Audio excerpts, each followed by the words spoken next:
Chat. Well, looks like we gave back all of yesterday's gains. Pretty volatile. Pretty volatile.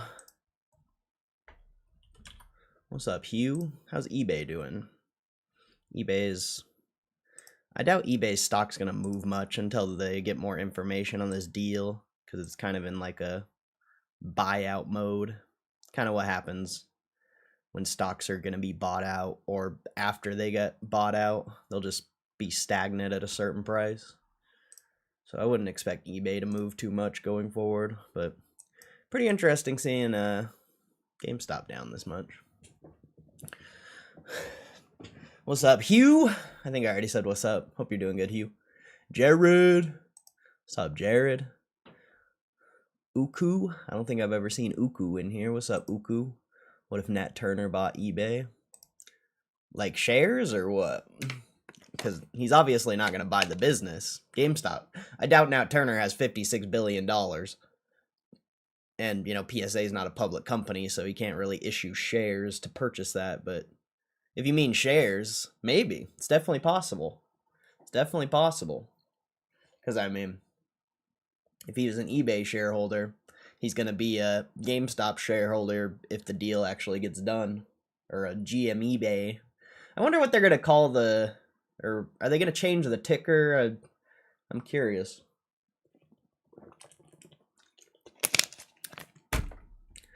I'm curious. I started a Discord server last night to my better judgment.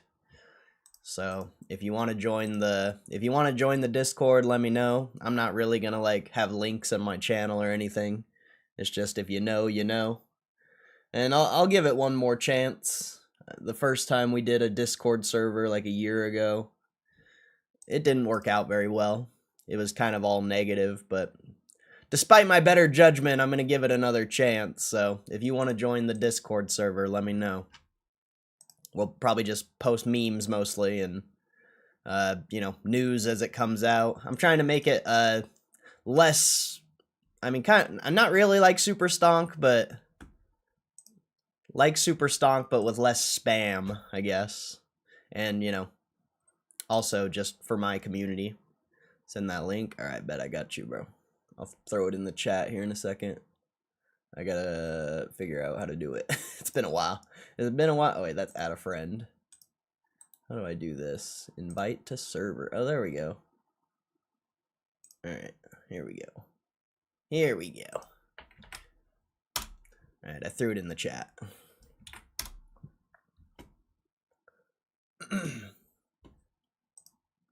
So we'll give it another chance.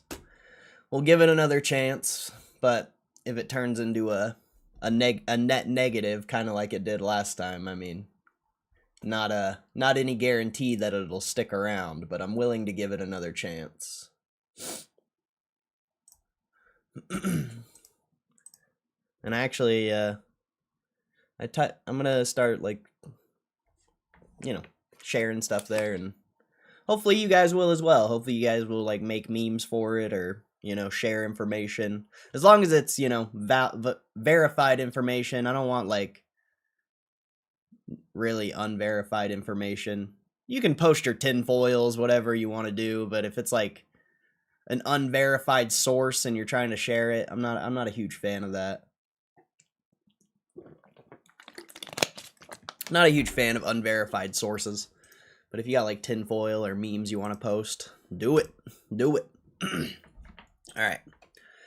I might have to end the stream early today because I do have a plumber coming to hopefully unclog my drain. So that's cool. Yeah, we'll see how that goes. Took 65% hood puts. AZ. I don't mind you posting your trades in here, but let's be honest. You're not winning trades every single day. So if you're gonna post your trades in here, you have to post your losers too. You can't just post winners. You got to post losers too. I have a hard time believing you're making winning trades every single time. If you are, you know, congratulations, that's awesome. But, you know, I've been there. I've been a trader. I've done it all. So I know there's losing trades on the table. So you have to talk about your losing trades too. You can't just talk about winning trades.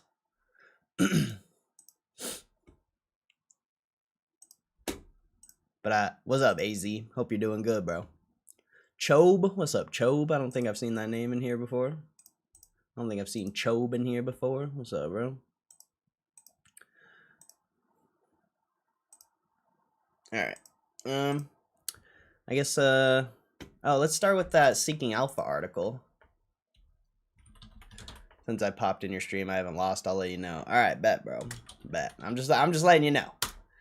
Like, if you're gonna post your trades in here, you gotta post the losers too. As long as you post the losers too, I'm perfectly okay with it.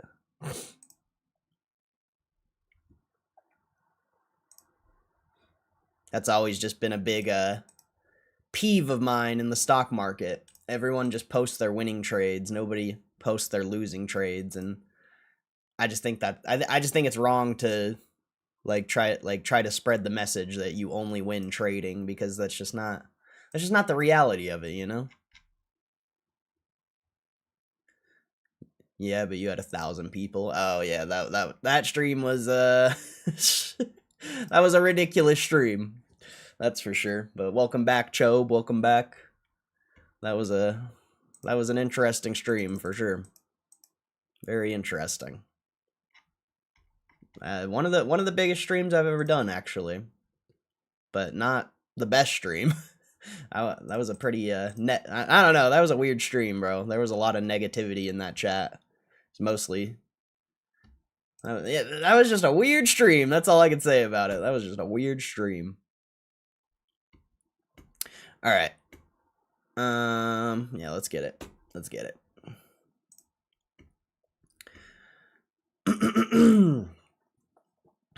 GameStop and eBay, a bold deal with real dilution risk. GameStop Corp proposes acquiring eBay Inc. for $125 a share, aiming to transform into a scaled marketplace platform and address persistent core business decline. The $55.5 billion deal, structured half in cash, half in GME shares, would require significant financing and likely cause heavy dilution for GME shareholders. The deal appears bullish for eBay in short term due to the premium offer, but presents high execution risk and dilution for GME, making it a high risk, potentially transformational deal. I can agree with that. It is high risk, but man, if it works out, the upside is insane. GameStop Corp proposed deal to acquire eBay Inc. marks one of the most ambitious and unconventional strategic moves in recent retail and e-commerce history. The CEO and an activist investor, Ryan Cohen, is effectively trying to reposition the company from a legacy video game retailer to a scaled marketplace platform, which is the ultimate goal. This would address the last few years of the market questioning a clear turnaround in the business. In this case, what exactly is the company trying to do with its massive cash pile while core business sales continue to decline? I mean, GameStop already turned around their business, and that's very clear.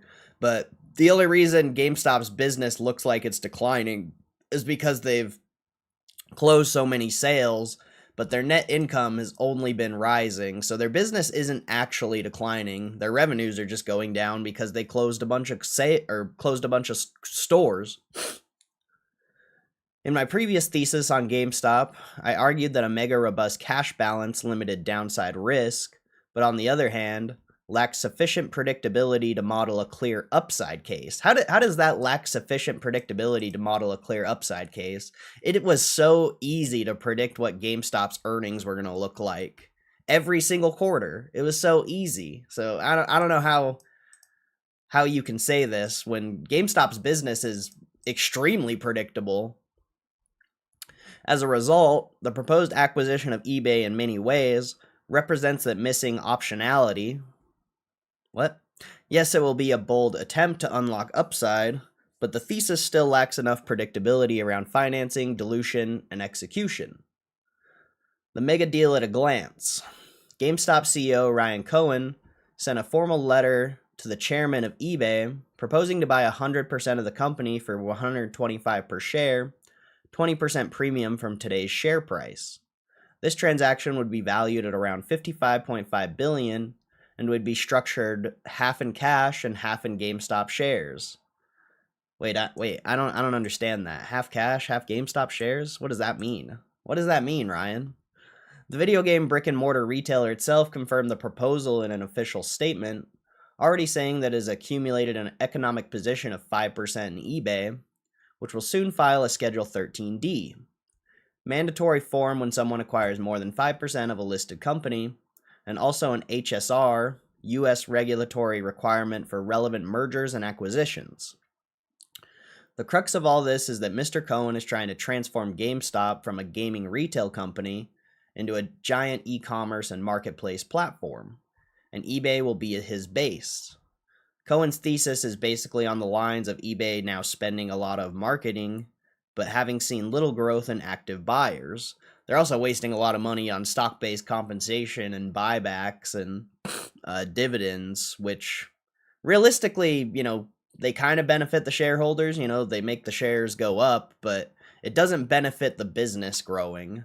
And eBay insiders are just selling shares, so they're just pretty much benefiting themselves. And if they continue on this path, there's no guarantee that eBay will be around in the next few years. So Ryan Cohen needs to come take control of this and, bring that owner's mentality to the business and grow the business rather than trying to just grow the share price.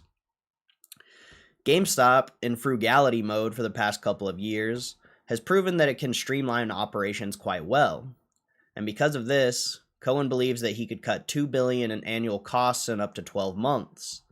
I mean, imagine what he can do in a few years if he thinks he can do that much in 12 months. In addition to using GameStop's physical stores as an authentication, fulfillment, and live commerce network. Yeah, the live commerce network is extremely interesting. There's a lot of things they could do with that. Why this could be bullish for eBay. For very clear reasons, for eBay, the deal would be clearly bullish in the short term because the offer is well above the market price. Also at $125 per share, that's well above the roughly $105 per share that the sell side consensus has for eBay stock. GameStop highlights roughly a 46% premium to eBay's unaffected price on February 4th, the day they started building the position in the company. In this case, eBay was trading at $85 per share at that time, and the $125 per share gives GameStop a much cleaner headline premium to market the deal. In addition to a premium on the 30-day and 90-day volume-weighted average price, VWAP. Also, if they get this deal, GameStop's option position should be extremely profitable, like potentially $500-600 million. I would say that for eBay shareholders, the market tends to think along the lines that maybe there might be a buyer willing to pay a lot more than the current price. No wonder the knee-jerk reaction after the official announcement of GameStop's intentions.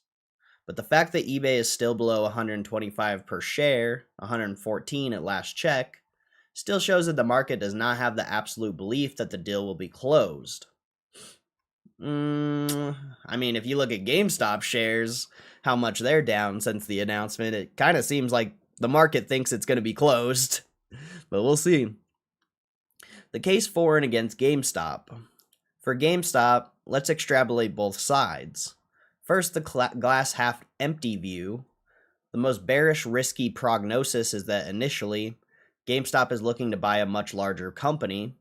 Considering that it is now an $11.9 billion market cap company, and eBay is $46.2 billion, almost 4x its market cap. So here, the first angle is that GameStop may be biting off more than it can chew. I don't know about all that. The deal will naturally require a lot of financing. Mr. Cohen's letter talks about using GameStop's cash and liquid investments.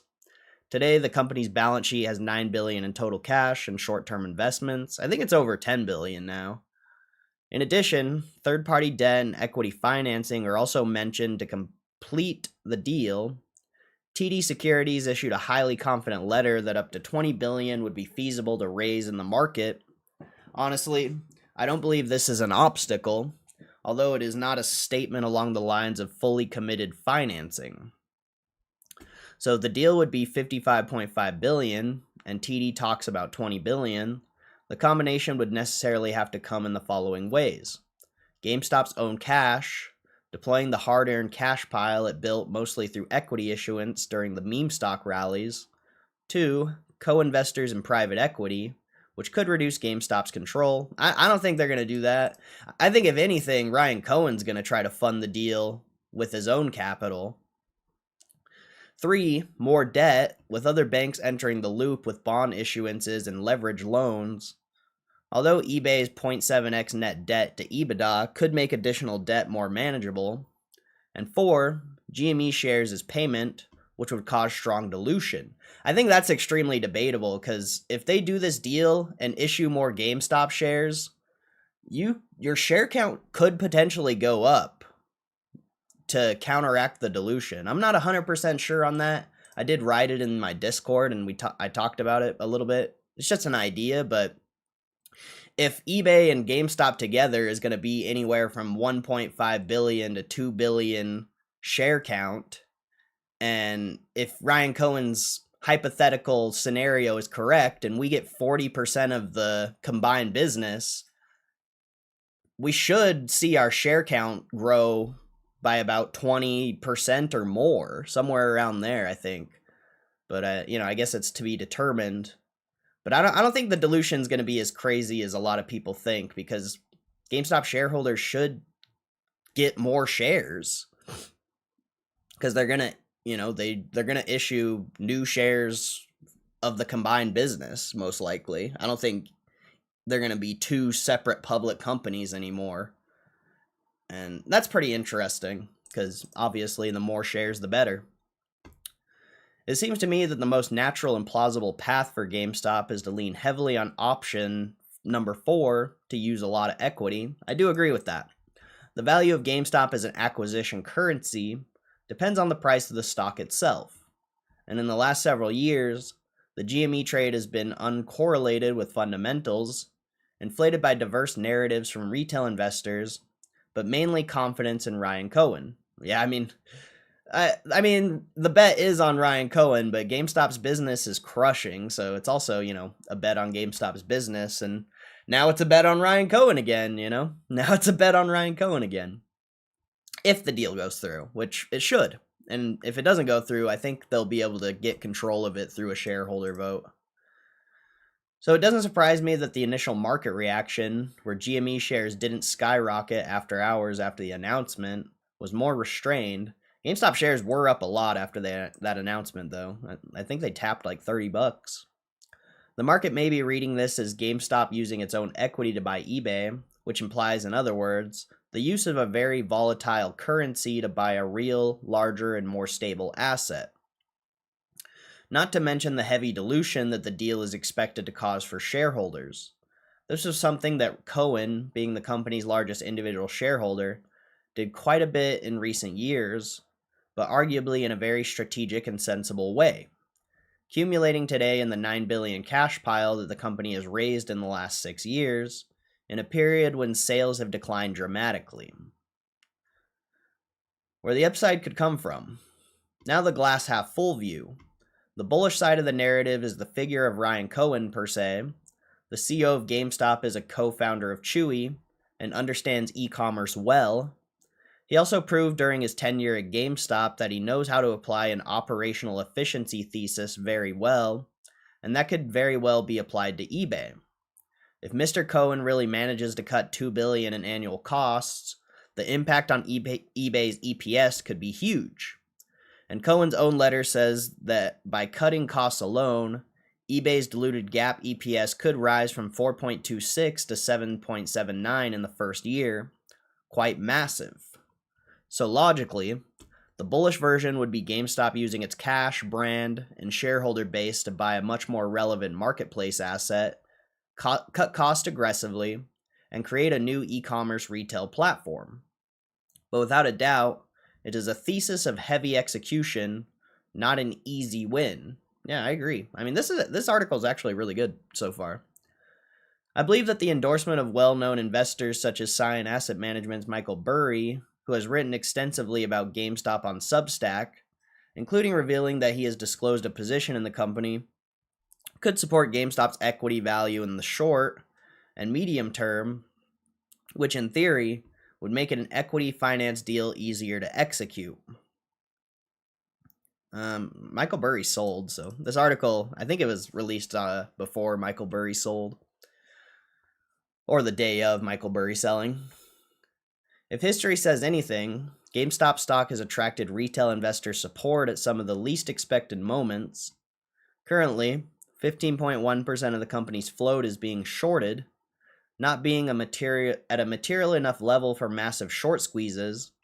I believe that the news with bullish potential can also trigger massive volatility for a name like GME. Therefore, it is not difficult to imagine a scenario in which 1. The market begins to buy the transformation narrative, 2. GME shares gain traction, and 3. This directly improves the company's ability to finance the deal via equity. Final remarks. My final reading is that the deal would be bullish for eBay in the short term because it puts a speculative floor under the stock and a premium offer on the table. For GameStop, however, the picture is more mixed/bearish because the deal looks very large, complex, leveraged, and potentially dilutive. I believe retail investors can drive GME shares to strong rallies, but arguably would have a hard time dealing with a huge dilution.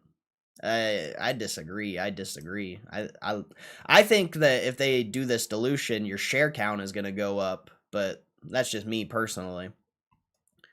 However, if the deal is finalized, I believe it can be transformational if it works. Still, the market will most likely treat this as a high-risk bet. I definitely think it's more risky than GameStop was about, 2 years ago when they made their first profit. It's definitely a little more risky now, but the potential upside is way higher. I liked that article. That was good. That was really good. All right, let's see. You answered my question. How long were you streaming? Oh, yeah, I remember that. Yeah, I've been streaming, well, consistently for the past, 2 years, but I used to stream back in 2021 as well. Not about GameStop. I just would stream about the market. And I did start streaming around the GameStop squeeze, but I was pretty uneducated back then. Pretty new to the market back then. That was my first 2 years in the market, I think. I can't remember when I started, 2019 or early 2020. I don't really remember when I started trading and getting into this stuff. But I started streaming relatively early in. SPY made another all-time high. You think we're at the top? I would never I would never say a bullish stock is topping ever. If you think you're going to predict the next market crash or something like that, or the next pullback, good luck. You should be following the trend, not fading the trend. People who fade the trend usually get wrecked. If the merge goes through, does that mean share recall? What happens to shorts, MOAS? I mean, I don't believe in MOAS personally. I don't think that's going to happen, but I have that same question. What does happen if shares get recalled? I have that same question, but I don't believe in MOAS. And even if it did MOAS, Ryan Cohen's going to dilute anyway, so it doesn't even matter. He's just going to raise a bunch of capital. So MOAS is never going to happen. Ryan Cohen's not going to let it happen. Anytime there's a sign of MOAS, Ryan Cohen's going to dilute and raise a bunch of capital, which is way more valuable. I mean, it's way more valuable if you're a long-term shareholder. If you're a trader, you might be butthurt. Seems like the virus news is priming the market for a pullback. Probably not, but You think anyone's gonna believe after how fake COVID was? After that bullshit, you think people are gonna believe in this next virus, even though supposedly it's more deadly? People aren't even gonna trust the media this time around. But if you, like I said, if you think a bullish stock is gonna pull back, good luck. Isaiah, what's up, Isaiah? Burry just posted that he expects 10x dilution. I mean, they better raise a 10x capital if they're doing 10x dilution. There's a poly market bet whether GME acquires eBay. Really?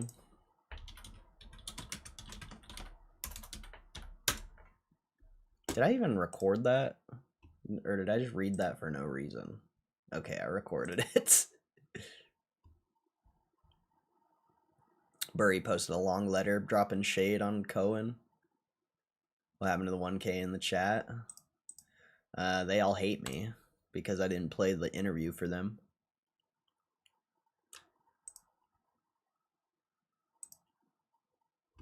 There's a 15% chance GameStop will acquire eBay. That's a pretty solid bet, isn't it? Wait, isn't that every dollar is like 80 bucks? Oh no. Every dollar's $6? Dude, that's a good bet. Every $100 is $600? Dude, that's a fire bet. Holy shit. How long does it go for? This market will dissolve to yes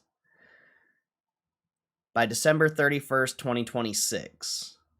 Bro, that is such a good bet. $100 for 600?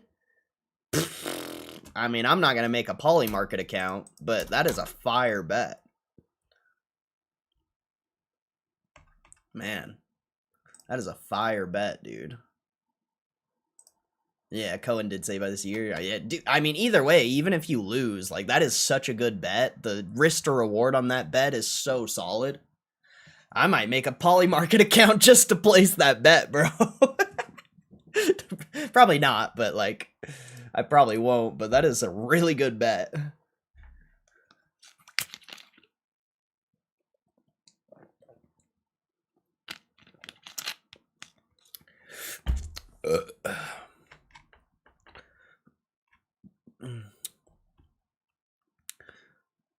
Put it in the disc. Risk Take, what's up, Risk Take? How you doing, man? Yeah, if anyone wants to join the Discord, I'll put the link in the chat. I started a Discord server despite my better judgment. Hopefully it goes a lot better this time. I'm hoping.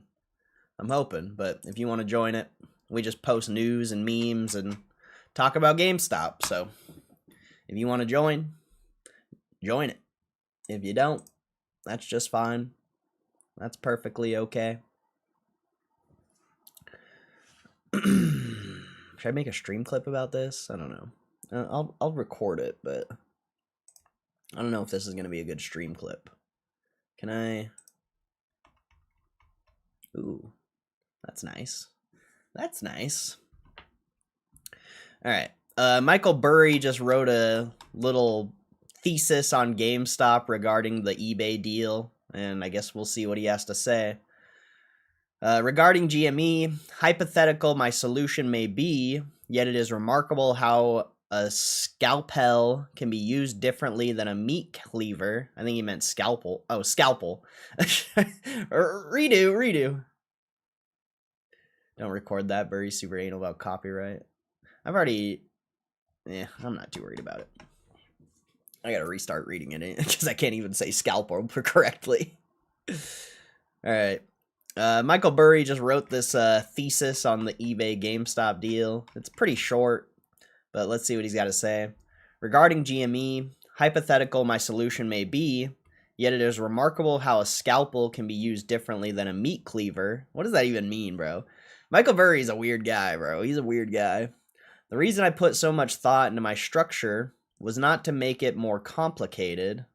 I wanted to avoid dilution and recourse debt, and I felt Ryan would want to maximize his ownership of the combined entity. he is maximizing his own ownership because he's most likely going to fund the deal with his own capital. And sure, you wanted to avoid dilution and debt, but I don't think any real GameStop shareholder cares about dilution, because anytime Ryan Cohen has diluted GameStop, it's come at the, they've raised a bunch of money doing it. So sure, they diluted, but they made the business more valuable in return. And if the theory is correct, and you're going to get 40% of this combined company if the deal happens, your share count is going to go up, because the two companies should merge and they should create a new stock ticker. So your share count should go up as a shareholder, which could counteract the dilution, and eBay's assets should counteract the debt you're taking on for the most part. I don't know if Michael Burry's really looking at this correctly, honestly. I think he's focused way too much on the debt and the dilution, and not really looking at what the next, 3, 5, 10 years are going to look like. He's way too focused on the short term. And I felt Ryan would want to maximize his ownership of the combined entity.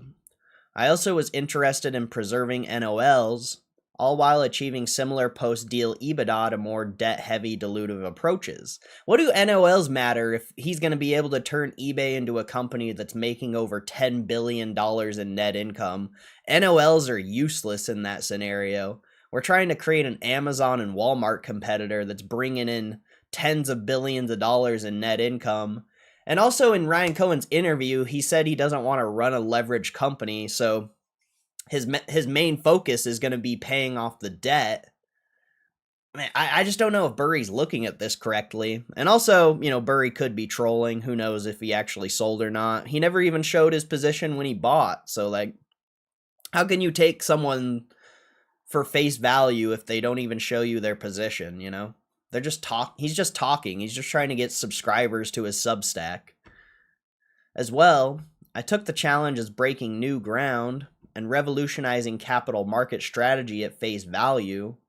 Perhaps I just thought it was obvious that maximizing function while minimizing blood loss and recovery time would be the goal. What does that even mean, bro? What does that even mean? Right? I feel like Michael Burry's just making things up at this point to make himself sound smarter than he actually is. I mean, Michael Burry's a smart guy, but I don't know, bro. I can't get behind him. I've never been able to get behind Michael Burry. I'll always give him his flowers for the planter trade, but this guy is not as smart as people give him credit for. I mean, even in The Big Short, sure, he shorted the housing market, whatever, but he did not make as much money as he should have. What is happening instead makes perfect sense. Ryan is following the incentives before him, his compensation package, by focusing on incentivizes on market cap and EBITDA, obvious incentivized 10x dilution of shareholders, while guaranteeing that in the event, he would most likely be kept whole. Okay, I see what he's trying to say there. Sure, it would be dilutive to shareholders, but if the stock's trading at 100 billion plus market cap, it's probably not really going to matter that much. And Ryan Cohen deserves that compensation package. And who knows, I'm sure in return he'll do something for shareholders potentially. We'll see, I think that's yet to be determined. And who knows if he's even going to get all the tranches, In 10 years, I think GameStop will be over 100 billion, but what if it's not? While most GME bulls are taking this as that 100 billion market cap as a 10x type of incentive for shareholders, Ryan is proving the opposite. The whole structure, if done twice, gets him a stake 10x more valuable by diluting shareholders 10x. His proposal is almost halfway. By done twice, I mean he would do eBay, then do a similar trick again. I think if GameStop and eBay combined are trading at 100+ billion market cap, he's brought enough value that the dilution from his incentive package or his stock option award isn't even gonna matter, bro. I I can't get behind Burry here. I can't get behind Burry here. I think he's way too focused on the wrong things. Like, what in 10 years? What is eBay going to be making in 10 years if Ryan Cohen takes control of it? 30 billion a year? 40 billion a year? 50? Like, you have no clue, man. What if he turns this thing into something that nobody is ready for, bro? Ryan is promising huge cost cuts and massive jumps in profitability. This also makes sense. It is the Wall Street playbook. If eBay doubles its EBIT margin of 20% to 40%, it would be on par with Meta and 50% better than Alphabet. But it would not get eBay to a spot where it could pay off the debt in a few years, as Ryan is promising. They could issue shares to pay off the debt. There's so many things they could do to pay off this debt, man. They could raise more corporate bonds. There's so many things they could do, man. I just don't think Burry's looking at it correctly. Burry's just like so negative and so bearish that he can't see like the positives for some reason. The debt level needed to get this deal done would likely take 7 to 10 years to pay down, and even then only if all capital was directed to such task. My solution would have been broken new ground and would have required a CEO in full control of its board to ignore the incentives in his new pay package. Makes perfect sense that did not happen. It almost never happens, which is why Warren Buffett is so respected. Bro, Ryan Cohen is respected. What do you mean? Sure, the masses don't like Ryan Cohen because they got wrecked on their trades and they're butthurt about that. But any real shareholder loves Ryan Cohen. Probably more than Warren Buffett's shareholders love him. And Warren Buffett brought a lot of value to his shareholders. But also, Michael Burry's never run a company. He's a stock trader. He doesn't understand business. So, like, Michael Burry's ideas are irrelevant. Michael Burry's ideas aren't going to turn GameStop into a multi-$100 billion company, ever. That was actually a good stream clip. See, good thing we recorded that. Oh, look. Bunch of people showing up. Shout out to everyone joining the disc. I'll promote it one more time, I guess. If you guys want to join the Discord, I just made this last night. You can post memes and spread verified information. Try not to spread too much false information. And yeah, I put the link in the chat if you want to join.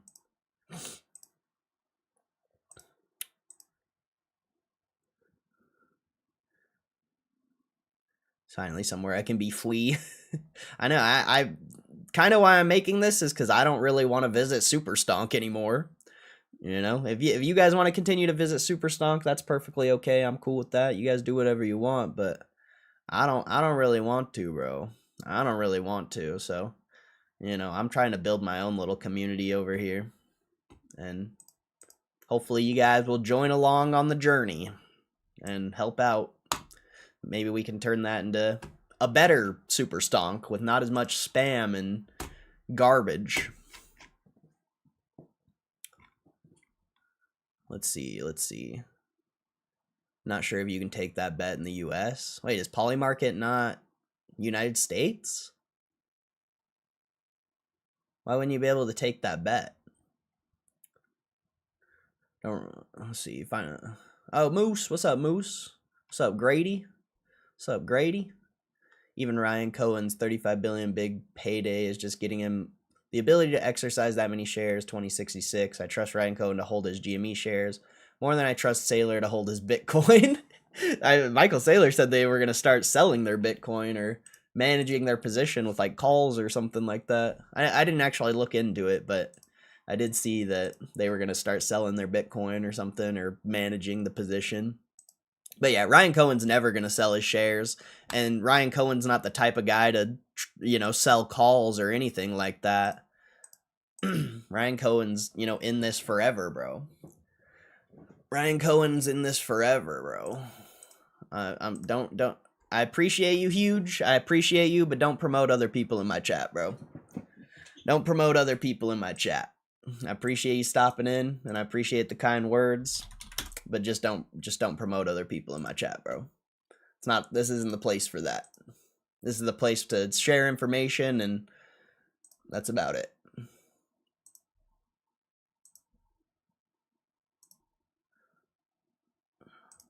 I forgot about that guy. I gotta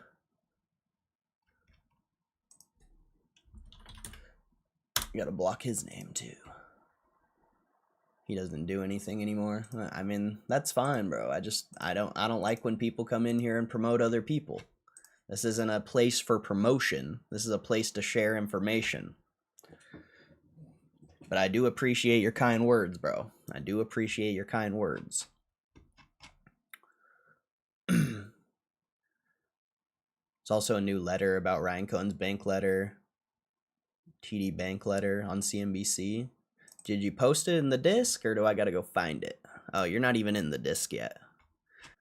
I'll try to find it, though.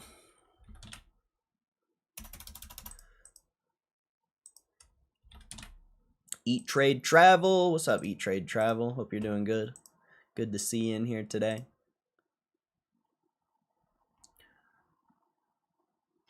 Where did you see that? Oh, right here. Let's see. Underpinning its audacious merging a central issue. Oh, it's.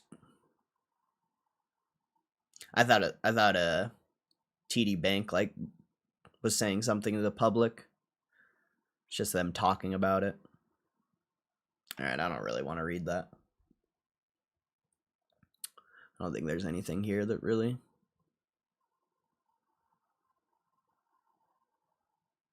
Key condition attached to this letter could ultimately need to maintain an investment. Oh, the combined company would need to maintain an investment grade credit profile.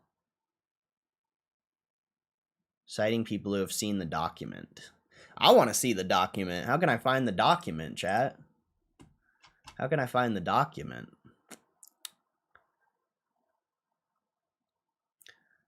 Moody's rating proposed acquisition would be credit negative for eBay because of the substantial increase in leverage.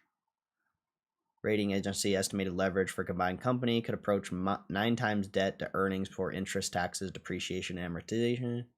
Level indebtedness would likely push the combined company below investment grade, potentially undermining a key condition attached to TD financing package. How did they get a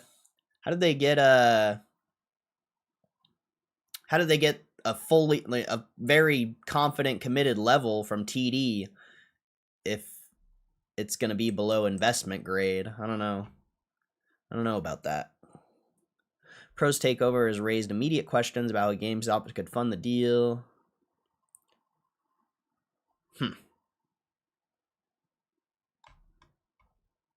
Oh yeah, there is a video.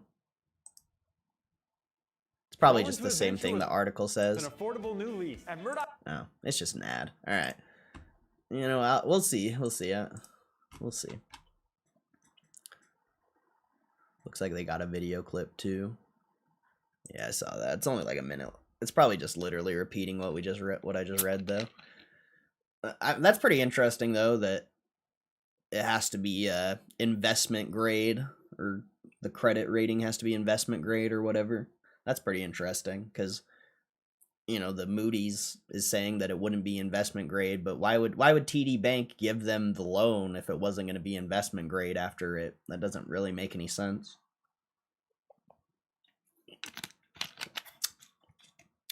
That doesn't really make any sense. Ryan will be cleaning house at eBay like Elon Musk cleaned house at Twitter.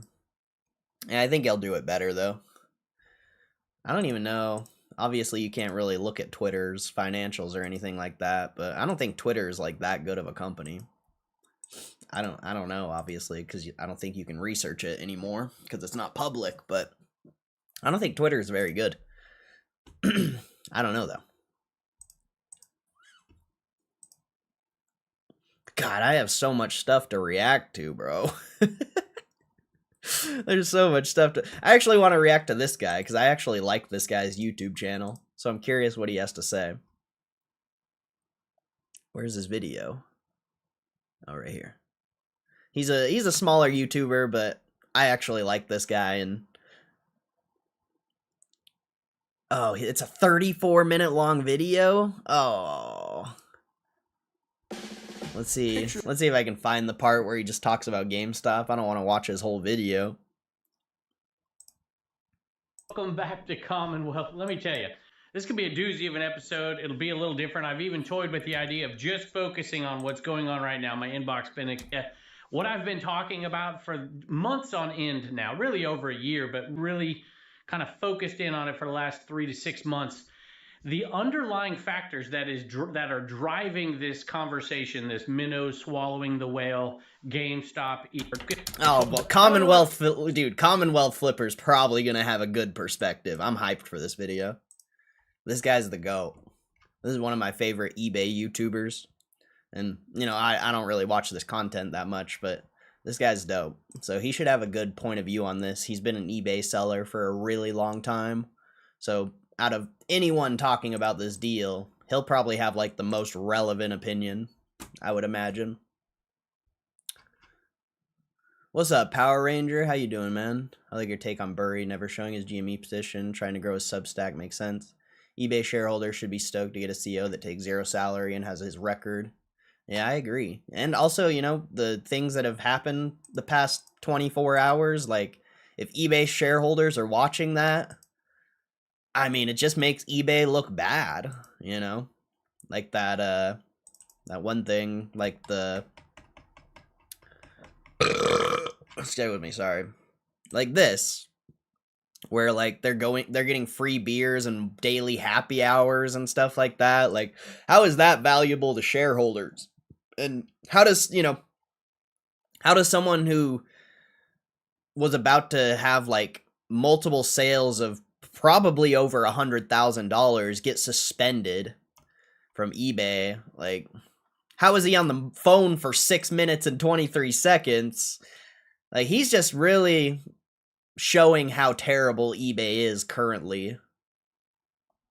And, you know, this one's really, people running eBay bought $0 of stock in the open market in the last 5 years. eBay insiders sold more than 120 million in the last 5 years. Ryan Cohen's bought more shares than all the insiders in eBay combined the last 2 months, 3 months. It's crazy, bro. Yeah, I guess I'll promote the Discord since there's people here. If you want to join the Discord and share GameStop information, post memes, whatever, I threw the link in the chat. Join it. Try not to spread too much false information. If anything, just focus mainly on memes and stuff. But if you have good information or see something out there that you want to share with the Discord, then do it. But try to keep the false information out of there. We don't want Super Stonk 2.0. We don't want Super Stonk 2.0. I'm actually pretty excited to react to this video. Like I said, even though he's a smaller YouTube channel, I actually like Commonwealth Flipper, so let's dude, my stream is so I'm sorry, chat. I don't know why the stream's so laggy today. It's so annoying. It's been laggy. It's very weird. I don't really know why. Let me see. Here, I'll close Discord. I'll close this. Could be the volatility on Yahoo making the stream lag. There's a lot of volatility today. All right. Let's get it. All right, Commonwealth Flipper, one of my personal favorite eBay sellers on YouTube, made a little video talking about GameStop, and I'm super excited to hear his point of view because he's actually, you know, someone I respect, and I'm just really interested in seeing what he has to say. He's a real eBay seller. He does this for a living, so his perspective should be extremely interesting compared to all the other people we've reacted to recently. Hello, everybody. Welcome back to Commonwealth. Let me tell you, This could be a doozy of an episode. It'll be a little different. I've even toyed with the idea of just focusing on what's going on right now. My inbox been exploding, and some of it with some compliments to me. I really appreciate that, because I got to tell you, what I've been talking about for months on end now, really over a year, but really kind of focused in on it for the last 3 to 6 months. The underlying factors that are driving this conversation, this minnow swallowing the whale, GameStop, eBay stuff, even if this doesn't even come to fruition, and there's a very good chance that it won't come to fruition. Interesting. Commonwealth Flipper doesn't think it's gonna happen. I strongly disagree with that. I strongly disagree with that. I think if they don't take the deal, the shareholders are gonna vote to let GameStop take over eBay, or, you know, buy it. Although I do think that some people have just laughed at this, I don't think it's completely laughable. And the underlying factors are very true. There are two things right now that are really driving stock, their perception out there, investors being excited for eBay, really for the first time in years, many years probably, I would say. There are two underlying factors. One of them very good for us. One of them not quite so good for us. And I'm going to get into that, but I have to pick a few items today. I won't pick nearly as many as I would have, because I'm so intrigued with this topic. But in the next 48 hours, 53 items for $3,165.76. Have to head out of here, so let's take a look. So I'm going to mix in some sales. Yeah, it's going to be like a little vlog on top of him talking. So we got to skip through some of that stuff. But he always just shows his daily sales on eBay and, you know, talks about how much it was and all that stuff. That's why I like this channel so much. He gives a lot of good information if you're like wanting to see how being an eBay seller works. So usually on this channel, I come out sometimes weeks later when the news hits, because I want to understand stuff. I want to kind of dig into it, but there's such underlying factors here, which is really what I want to talk about this video, of what's going on here, what's really happening behind the scenes. And I can't rehash all the videos I've done in the past to talk about all this, so I'll make some allusions to some of it. But there are two things that are very clear to me. I'll just get right to those, and then we'll kind of add on throughout the video as I pick. First, let's start with eBay itself. Has, 19% growth year over year. I believe that's right. Quarter after quarter of growth. They're showing signs that investors would love right now. That doesn't necessarily correspond to things that are good for us. Sometimes it does, sometimes it doesn't. And if you saw the Cohen interview on, I think it was CNBC, or maybe it was, I don't know where it was. I'll tell you in a second when I look it up. It was an odd interview, but there were some things that came out, both from... Oh, I think that's funny. It was an odd interview. I wonder if he watched the other two interviews, because they were pretty good. And also the CNBC one was good. There was just that little awkward moment that... And, you know, him calling out the media for talking crap on GameStop, and, you know, he turned it around, so... A really good interview, actually. I don't think it was odd. I think if you just watch stream clips and little shorts, you know, you might get the wrong idea. But if you actually watch that whole interview, it was very good. One of the reporter's sides, and a couple things that he said that kind of verified what I have been thinking. And then one thing that's very hidden that I want to speculate on. I speculated on the Trash to Cash podcast just a minute, but I want to do a little bit more here. I just looked it up. It was on CNBC, but back to the point.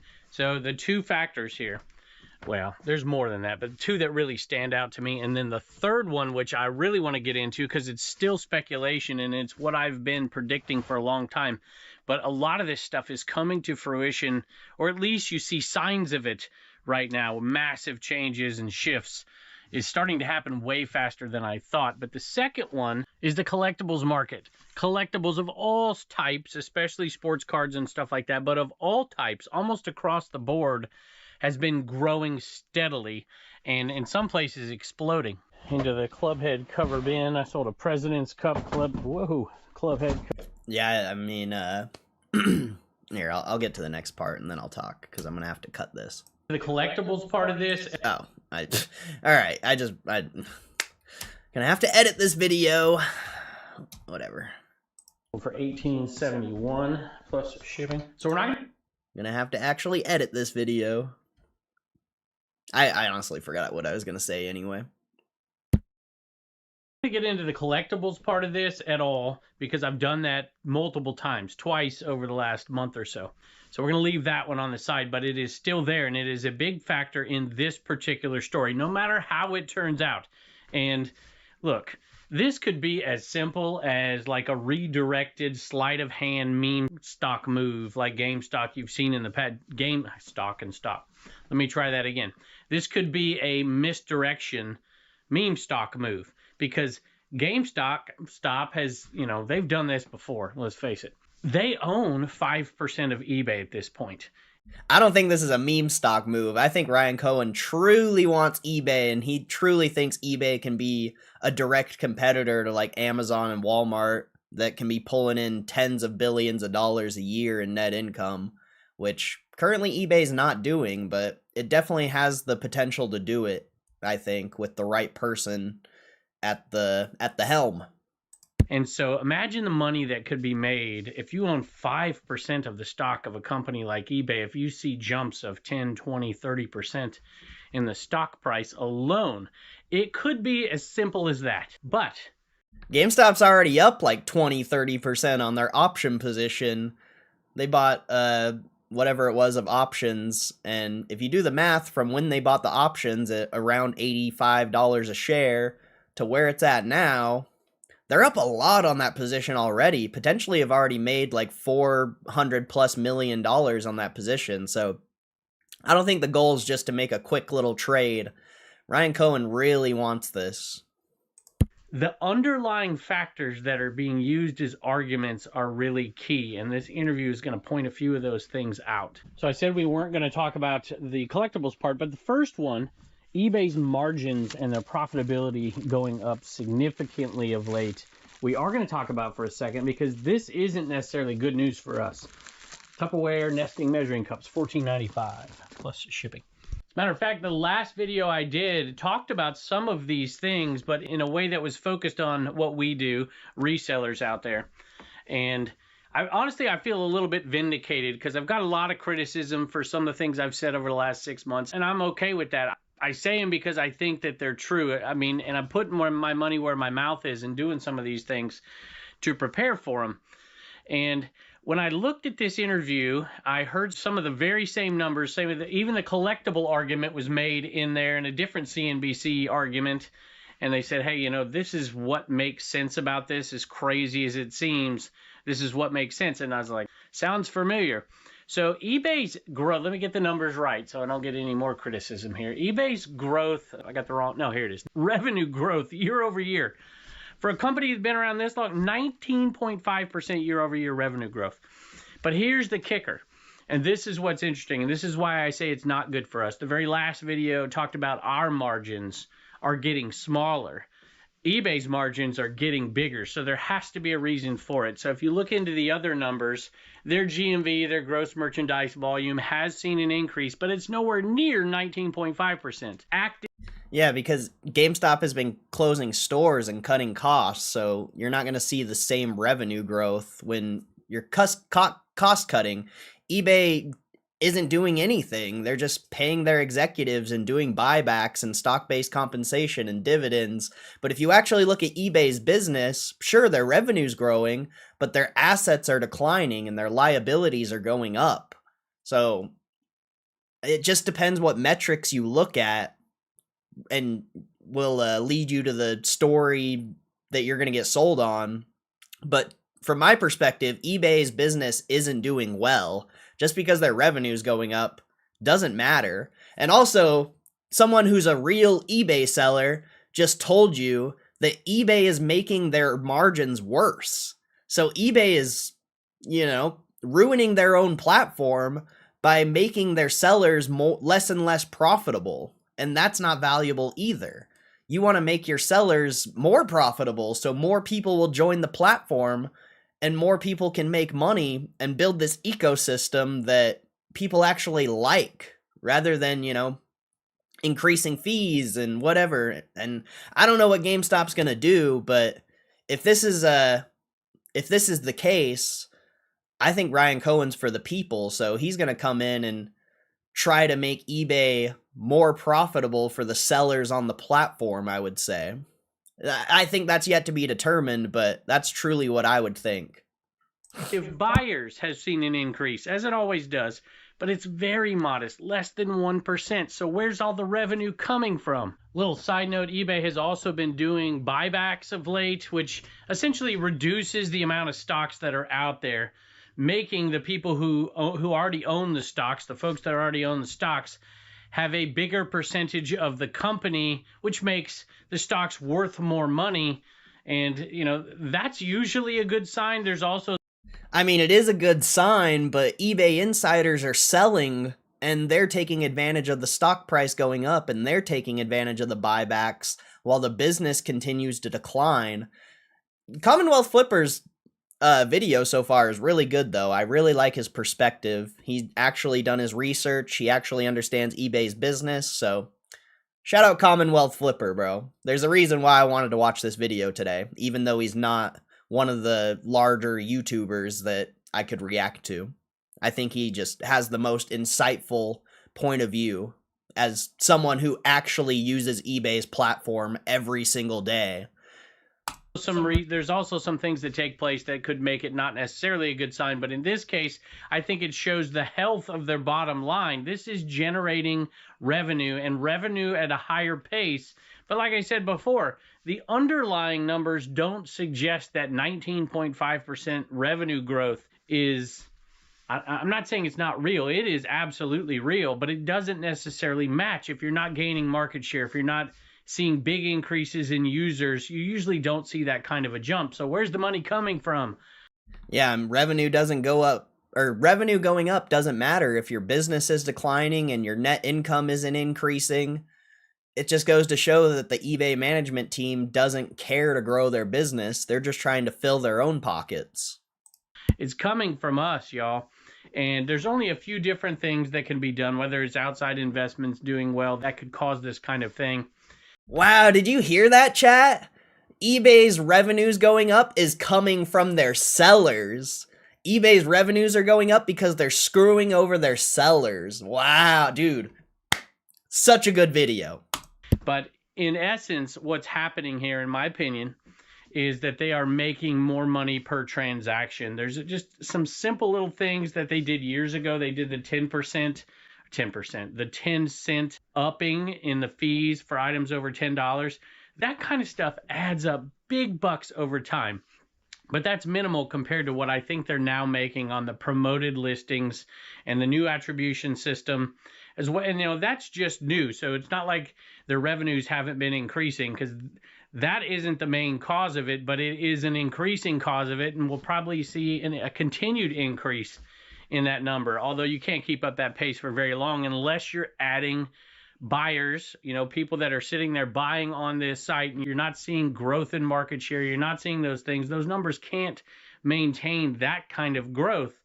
And I think people see that and they see, boy, imagine how much money you could make if you could see the growth to go along with the growth in the bottom line. So you got to ask yourself, how is eBay seeing such huge revenue growth without seeing, corresponding sales growth?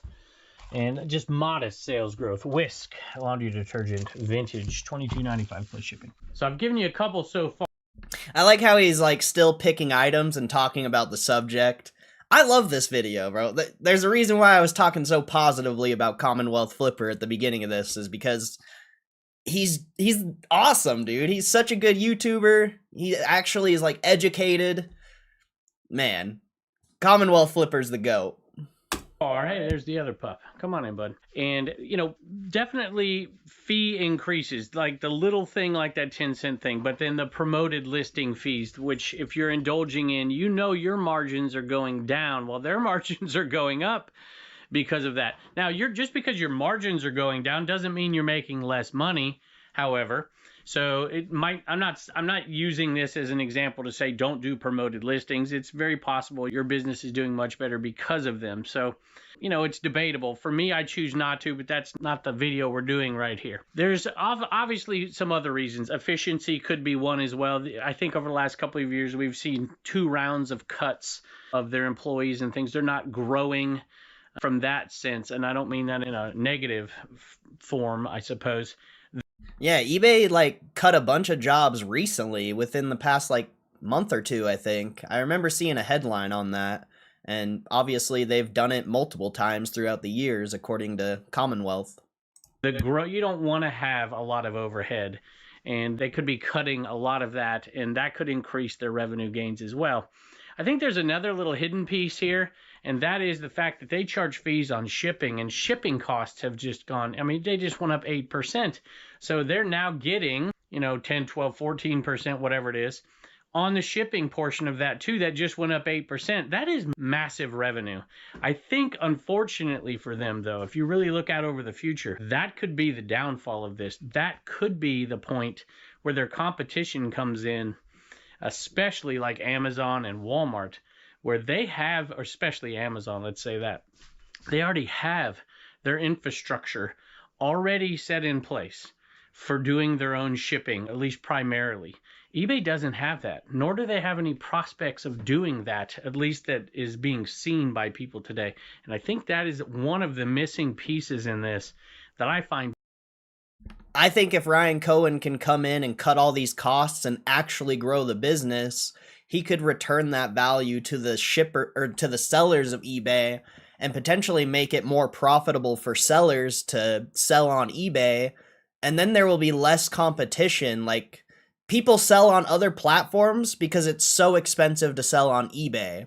But if Ryan Cohen can come in and actually grow the business, grow income, cut costs, he could pass on those earnings to the sellers, instead of increasing shipping fees and increasing transaction fees and whatever else they do. Ryan Cohen could actually potentially lower those and make it a more valuable platform for sellers. Very intriguing. I also don't see it as something that can quickly change and put eBay up there on the level of the Walmarts and the Amazons. Now, I think eBay is like, I don't know, they probably capture, I'm going to guess, 4% or less from the numbers I've seen in the past of the overall e-commerce market, which is a massive share because the e-commerce market is growing. It is massive. I decided to look up that just so I'd know, so I'm not putting out bad information. Amazon 40, according to this one here, and there's varying different surveys and stuff that. Don't you love that this guy actually does his research, man? Isn't this just such a refreshing video to watch? Someone who actually does their research before they open their mouth. I love this, bro. Come out. Amazon over 40% of the e-commerce market in the United States. Walmart just approaching 10. Apple just a tick above eBay. So what I look at that list, what I see here is companies. There's only a couple companies that have, no, there's more than that, retail spaces. Amazon doesn't, of course. Walmart does. Apple does, but it's not exactly like the other ones. eBay does not. Temu, virtual, whatever. I hate Temu. If eBay, accepts this deal and combines with GameStop, they will have a physical base. Anyway, Home Depot, they have retail spaces, Kroger and Target, and they do as well. So you can see here, out of this list, eBay is the biggest that doesn't really hold any, well, they don't hold any retail space whatsoever. This intrigues me because when I'm doing shipping now, I'm finding FedEx is cheaper, for instance, than USPS quite a bit. Oh, dude, I just thought of this as well. Think about PSA trading cards. How when GameStop partnershiped with PSA, they were able to decrease the cost of shipping for cards, because if you were an individual trying to sell PSA cards, shipping is extremely expensive. But if you go and take your cards to GameStop, shipping is actually a little bit cheaper because they can do bulk shipping. And if they can transfer that same model to eBay, and you're able to print out all your products at your house and your labels, and then you can bring your boxes to GameStop for cheaper shipping, that would be extremely interesting. All the time, but quite a bit. And I'm like, man, this is the piece that eBay they're just not set up to garner this part of this piece of the pie, because Amazon can do its own shipping. They have the infrastructure. in place. They have the logistics in place. They're doing their own shipping for the most part. I don't know what percentage of their items are being shipped by themselves. Walmart has the capacity. They have the local delivery set up. They could really expand. And I don't mean just selling Walmart items. If you don't know this, Walmart, you can go, I could go on and sell this stuff on Walmart. And so they have that as well. But imagine if the USPS keeps going up, if shipping prices keep going up, and Amazon can mitigate that because they can control their own efficiencies in this, and eBay can't. Plus, the fact that it's been going up, in my opinion, is a large part of their growing revenues because they're taking fees from that more expensive shipping. So there's kind of a difficulty for eBay. And I think that what you're seeing is other people seeing what I'm talking about. I think the hidden piece that GameStop is not talking about in this interview, you got to see it. And you don't want to let the cat out of the bag here because, in essence, I suppose you could say eBay could make better deals with maybe they could talk to, this is pure speculation, talk to FedEx and be like, hey, you're going to be the exclusive shipper of eBay, and maybe these two companies can somehow, I don't know about merge, but come together and control these costs and mitigate them across the board. Because what if GameStop started their own shipping service and their own infrastructure for shipping to combat the high shipping prices? That would be extremely interesting. But also what he's talking about is, obviously what I just said pretty much. But yes, bro, I love this video. I love Commonwealth, bro. I can't praise him enough for actually doing his research and actually being like open-minded to all of the possibilities. There is a lot of just turbulent waters ahead for shipping, in my opinion. And there's a vacuum in place where mergers of companies can solve these problems in a much more efficient way. The fact that GameStop does have retail locations, and they could also partner with like DoorDash and the growth of stupid ad. Now I gotta do some editing. Come on, ad. I don't want to edit. But they could also partner with like DoorDash or like Uber or something like that. And, you could also ship items that way potentially. There's so many things they could do, man. There's so many things they could do. The collectibles market and their connection with PSA, there's so much opportunity. And I'm not saying this is going to go through, nor do I necessarily saying that I want it to. What I'm saying is the underlying factors here are playing out. Shipping. I think Commonwealth Flipper wants this deal to go through. I think he's just being modest. I think anyone who can see the upside of this really wants this deal to go through, because the current management team at eBay is just trying to benefit themselves with share buybacks and dividends and, increasing the share price so they can sell. The current management does not care about eBay. It doesn't care about their customers. It doesn't care about their sellers. I think Ryan Cohen actually cares, bro. I actually think Ryan Cohen cares. And the cost of it and the labor involved in it, fuel even, we can talk about that. All of those things is what's making Amazon stand apart here. But Amazon's focus isn't on the way that we eBay sellers sell. And Amazon is not as friendly as they used to be towards the people doing, fulfilled by Amazon with used merchandise and stuff like that. And it's becoming increasingly difficult for some. There's still a ton of money in it for those who are doing it and doing it well. But man, eBay, with the growth of collectibles combined with the right partners, does have massive opportunity for growth. I think, I don't know if they could get to the Walmart stage, but I could see a doubling of eBay with the right partners. And I'm not saying this guy is. He's kind of a nut if you watch the video. I love that. I love that he just called Ryan Cohen a nut. That's hilarious, bro. So funny, bro. But with the right decisions, I think it's going to be very important. I think it's funny that someone like Commonwealth Flipper, who's pretty open-minded, thinks Ryan Cohen's a nut just because of that interview.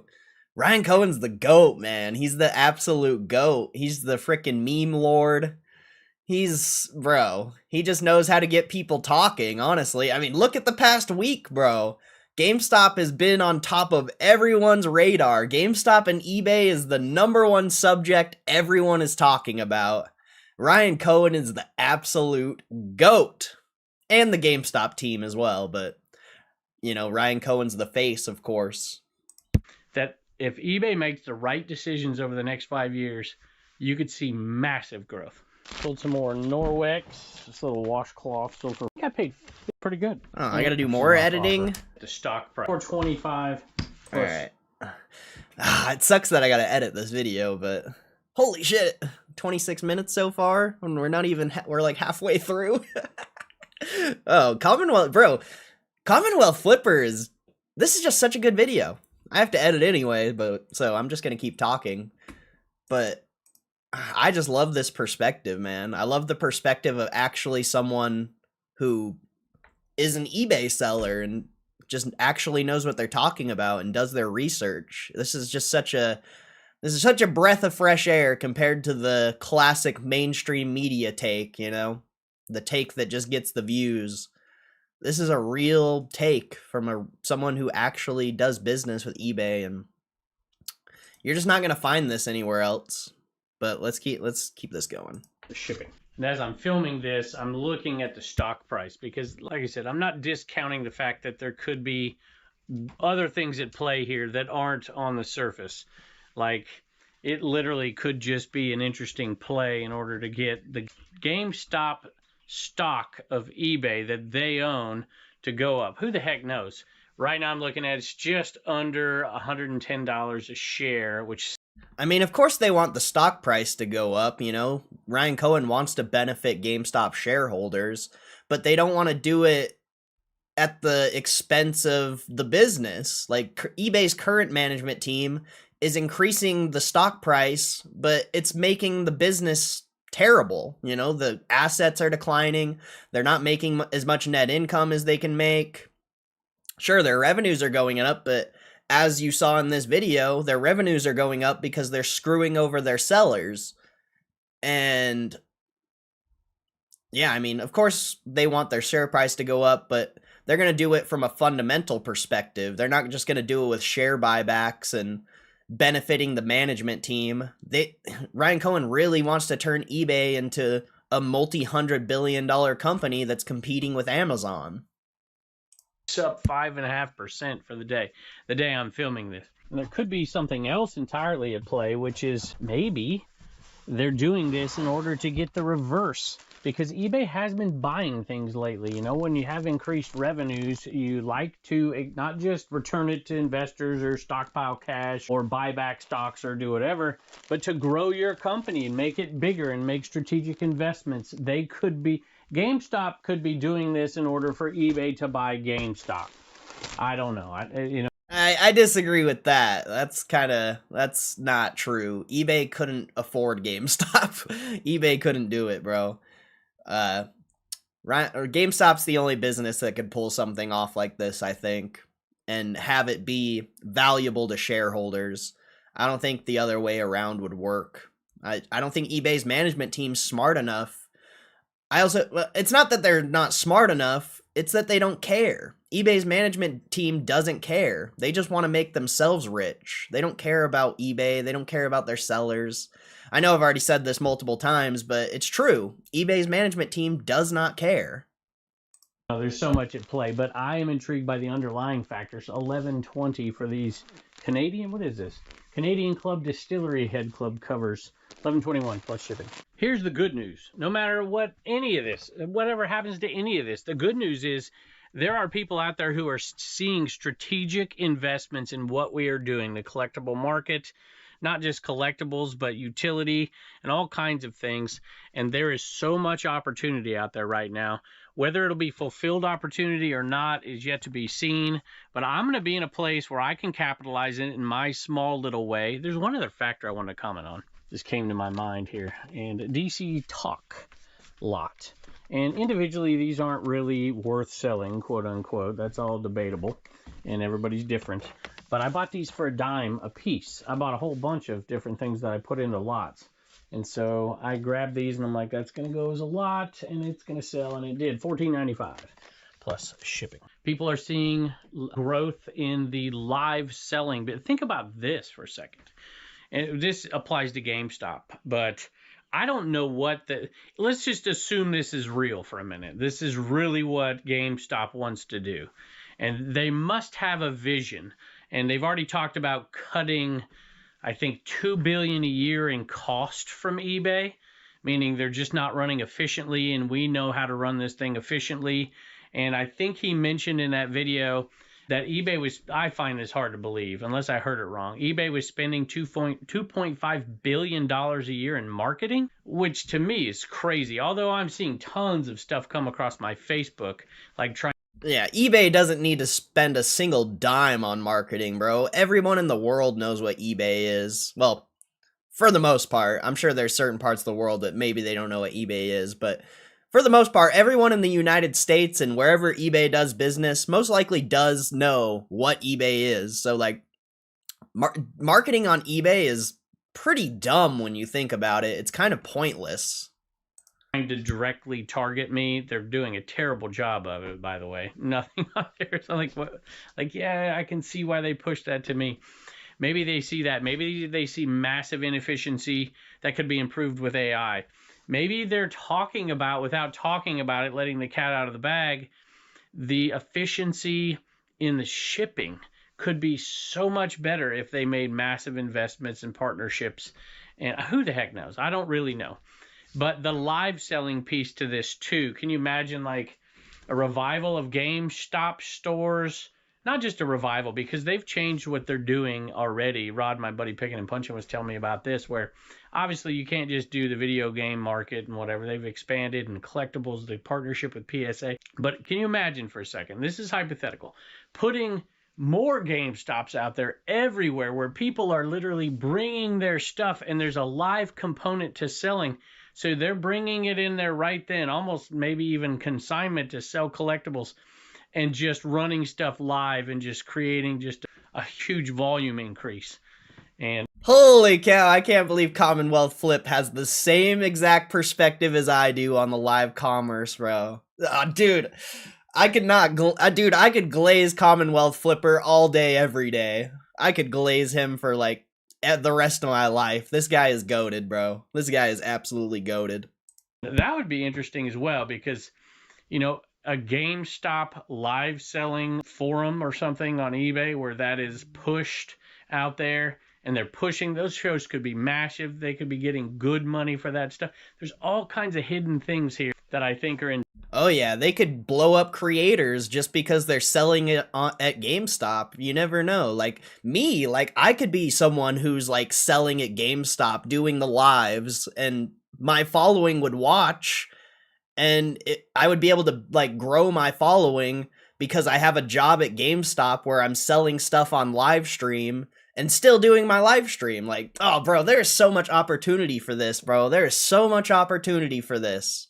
Intriguing, and eBay is of course in the live selling game at this point, and I just find it all intriguing. Now I'm being very speculative here, but imagine thinking this way, because this is the way people, this is somewhat what I'm thinking, except for I want to do it out of my building back there, increasing my live selling but still doing the static selling, because most people are going to continue to buy that way because they're not going to sit there and, you know, sit and watch a show for hours. But imagine I could go out and hunt for stuff, and I'm probably not ever going to do this, but go out and hunt for the stuff and then immediately take the stuff to GameStop or something like it and sell it. I'm obviously going to make, you know, on a live show right there. Not even me do it, just hand it off. They have the infrastructure set up to ship. It would be so interesting to see something like that happen on a massive scale. You're already seeing it in live selling as well on a much smaller scale, but there also presents some problems. Let me tell you about this one and see an issue with that. So $10.95 plus shipping on these beauty. And I bought these from Dan and the Man. So these small little mergers we talked. Oh, bro, I just gotta glaze him because everything is just so good in this video, man. Everything is just so good. About PSA and these groups and these collectible companies doing their own sales. And if you have an ownership like eBay and something like GameStop together with PSA, running live from these big shows or, national or something. Then there's going to be a competitive. Poshmark did this, remember? And there was a big uproar about this where some of the Poshmark, I don't know if they still are, the Poshmark shows were sponsored by Poshmark essentially and selling their own. So I don't know. There's definitely some problems in here in different places, but all this stuff is running through my head, and trying to get ahead of it. This is nothing to panic about, in my opinion, at all. I think there's going to be plenty of opportunity, but if eBay doesn't fix the fact that they're growing their revenue really completely or almost completely off the back of their sellers, they're eventually going to have fewer sellers, I would think, if it continues down this road. But maybe they don't care. Maybe they're like, yeah, we'll have fewer sellers doing more volume, making less margin. We'll be making more money. They'll be making more money. And all the other sellers fall by the wayside. I hope that's not what they're thinking, but it could be. It definitely could be, because as I've said multiple times in this video, eBay's management team and their board do not care about their platform. They care about their own pockets. Goat pendant that I picked up the other day, just hoping maybe when I paid $1 for it. When I got home, I'd find sterling silver on it or something. I did not find any markings on it, but I found that if they did have markings, it'd be worth a ton. And even if it didn't, it was still worth $14 plus shipping. And I love that little guy and that sale right there. And I love multi-quantity as well. The little sales add up. They just keep adding up. We have some good ones mixed in there, but these guys for 11 piece, and we've sold 11.21 plus shipping. It's kind of a collectible little vintage piece, and we've sold a few different things like that today, and the cassette tapes and kind of Is he gonna keep talking about GameStop? Let me fast forward a little bit. Nostalgia, not be able to grab little things that, and not like this where you're somebody from, I can't remember, of all these starting lineup figures, and worth it. So I'll have to plus reminds me of starting own little lives as well, because that was just a reminder here. Well, I'll tell you what, I'm getting ahead of this is mainly what his channel is him like picking products and telling you about it. And dude, this is like, if you've never like seen what it's like to be an eBay seller, I would just recommend watching this channel. Commonwealth Flipper. If you want to see what it's like to be an eBay seller and get good information about it, and someone who's genuine, Commonwealth Flipper's #1, man. In my opinion, he's the #1 like eBay YouTuber. But hopefully he keeps talking about GameStop a little more. The game. We're doing a box giveaway, cards.com, with Keith Vintage Sport Flips. It's going to come out on the Commonwealth collection on bobblehead, and he was $1 off for a video cut for that, quote unquote, ever a buck. With Jimmy Old School Flips, check out the web to Ordy sale. I paid bucks. I didn't even guess what this video. No, what went away. I still got some more to pick that I don't, look foolish down the road, because I don't know what's happening. There could be so many things working and on the road, because All right, I'll start it here, I guess. Corey, future Corey, make sure you cut all of that. This video in a way. I still got some more to pick that I don't, look foolish down the road, because I don't know what's happening. There could be so many things working, and I don't want to call it a scam, but that meme stock stuff, and there's some weird stuff going on, but there's also huge opportunities for, I don't want to call them mergers necessarily, but collaborations, because of everything shifting so quickly. It would not shock me to see something like this occur. And who knows what's going to happen. And, this isn't like completely fake or whatever. I mean, I've heard eBay, I just heard this, reputable sources, they've already hired Goldman Sachs to look at this kind of thing, hiring all those advisors, which also plays into the plan, into the rhetoric of GameStop and Cohen over there, because he's like, there's so much. eBay's entrenched. They're a different kind of operating beast than what you're seeing today from newer companies, from the Whatnots of the world, for instance. And the wheels turn slowly. And the fact that they've hired advisors and whatever to do this, and paying millions upon millions of dollars, almost validates what this guy is talking about a little bit. So, you know, it wouldn't shock me one day to wake up and have a sale, either a major purchase by eBay or a sale of eBay to somebody else, collaborations, mergers, talks, big deals with shipping companies, maybe even the creation of new shipping companies, or the growth of organic shipping within companies like Amazon did. You got to have a lot of money to do that. $22.90. I really think Ryan Cohen's going to be the one to take over eBay, but it's to be determined for sure. He wants it. He definitely wants it. 5 for the Enema Man plush doll. You guys have been amazing. And we do have, did I put the blue ones back out yet? I said I would, because we found a tub out there that was used for decoration that I forgot that we had. So we'll do that. That one went to Michael Owens. Michael, if you left a message, I didn't see it. BAV, which means, well, so if down to another, or come from that, no, we hope. Still buying them because they're sold another hat. Hat markets, more 5%. Braves, 5 play for a long there. SC shipping to the channel. This version, 2950 on Mizuno and first one, 240. Yeah, he might not be talking anymore about GameStop. That was a long video, though. 6 plus.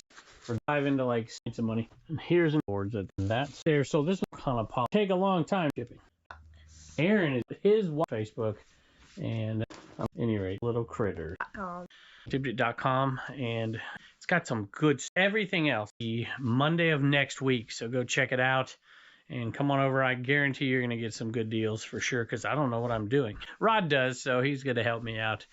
Any rate, I appreciate y'all very much. Tell me what you think of some of the things. If nothing else, it's food for thought that I've said today. And I appreciate you. Don't forget to subscribe if you haven't already. Go check us out on the Commonwealth Picker channel, which is where we're out there at garage sales picking. Go check us out on Commonwealth Collections, where we do deep dives into specific topics. And I appreciate you, and I can't wait to see you next.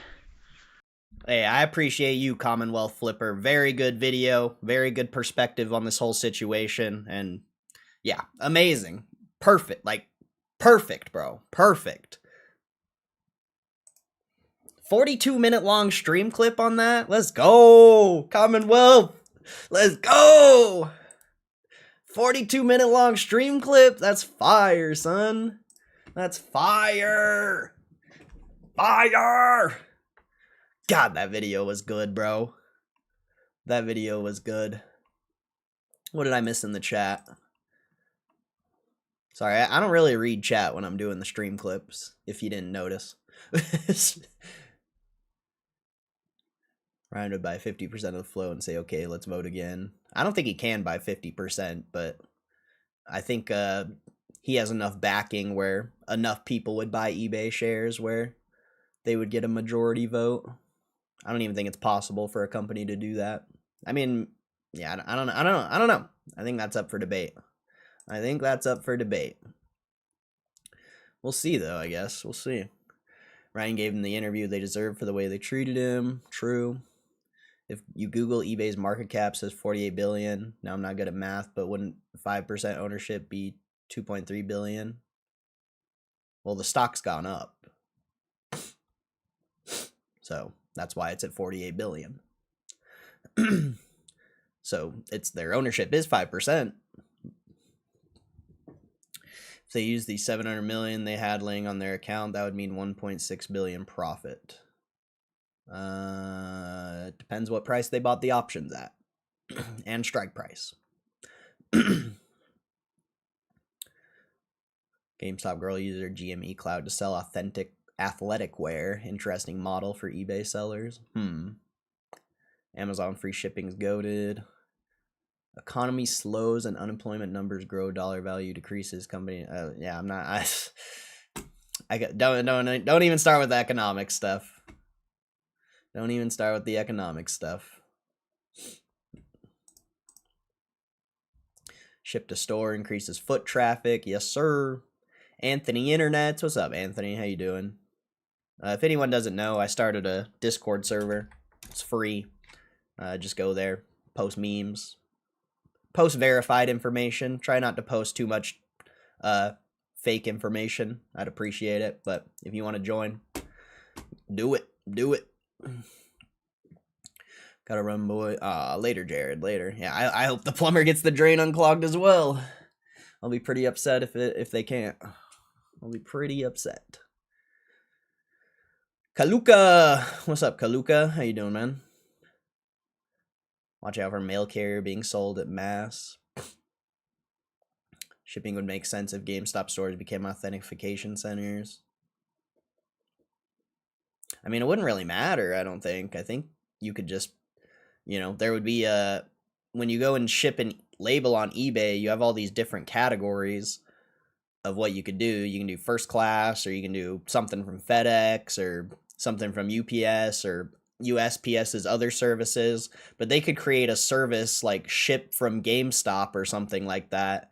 And then you could pack your stuff at your house, get your label, and then instead of, using one of the other mail services, you would take your package to GameStop. So they wouldn't really even need to authenticate anything, unless, it's an item that needs to be authenticated, sure, but they could literally ship anything outside of GameStop if they, create a GameStop shipping label or whatever.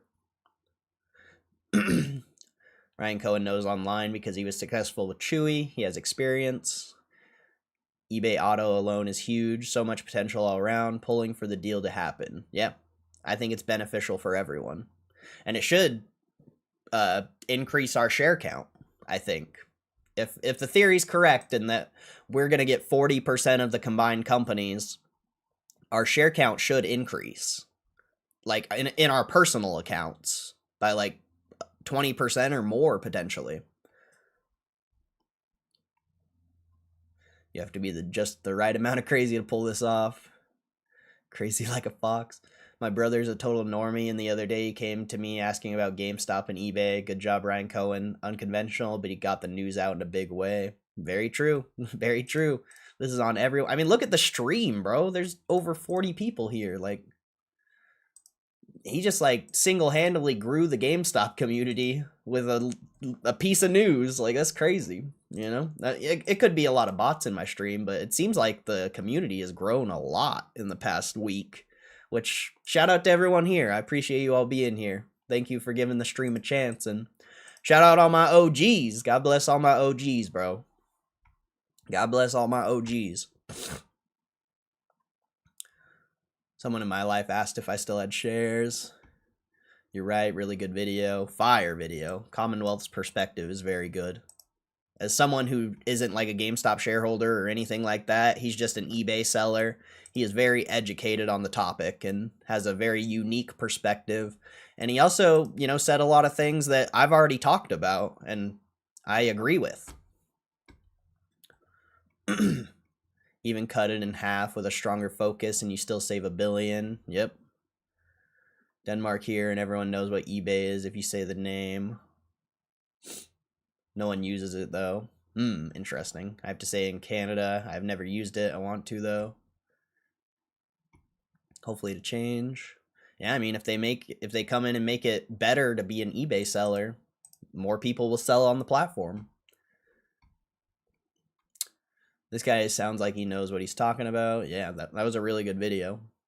Just put 20 bucks in the GME bet, buying eBay this year. Nice. Yeah, that Polymarket bet's really good. That's a really good bet from a gambling perspective. Like, obviously, it's not a guarantee, but from a gambling perspective, a risk to reward perspective, that bet is fire. Tampa Bay Buckeye, what's up? Sucks for those eBay 3 to 5 p.m. happy hour folks. That's funny. Doesn't make any sense. Why would you take your stuff to GameStop to sell it live? Too much liability and overhead. Have you heard of Whatnot? What are you talking about, bro? I can see a few of those top sellers doing it, but no way they can all eBay sellers do that. Pipe dream. You're way too negative, AZ. You're way too negative, bro. If you don't have anything positive to bring to the conversation, I don't even want to hear it, bro. I feel like GME should create a platform of their own that competes directly with eBay. I believe many people, including myself, would try it out.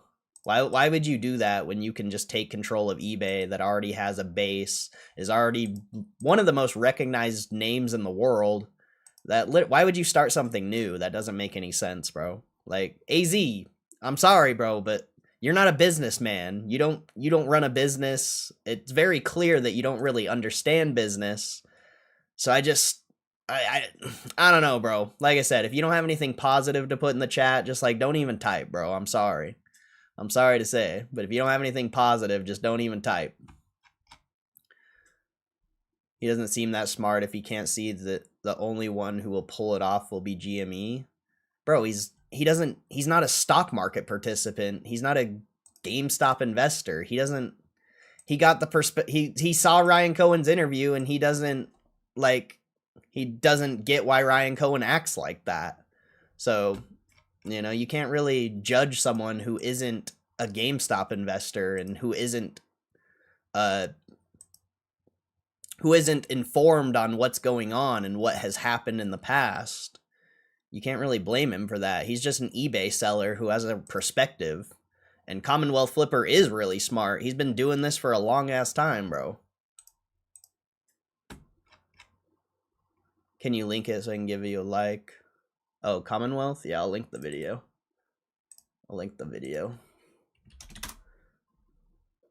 I own 2 businesses, big dog. Are they multi-billion-dollar businesses? Definitely not. But, bro, just... I don't know, bro.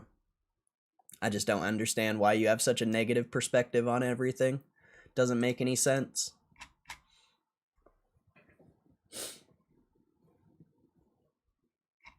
Makes no sense. Just because you don't understand doesn't mean anything.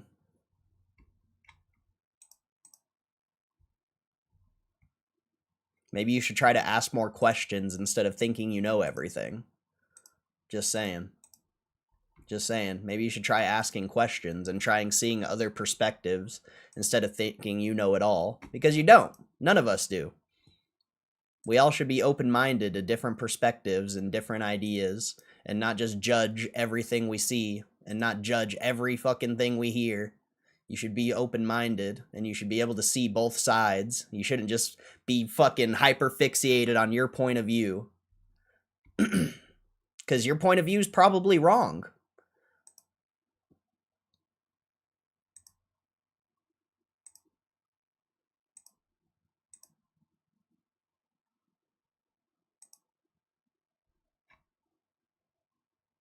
That's true. I don't know him. Just didn't understand why he's so contra GME. How is Ryan nut when he's a successful entrepreneur? He doesn't know Ryan Cohen. He just saw that interview is probably the first time Commonwealth Flipper has ever seen Ryan Cohen.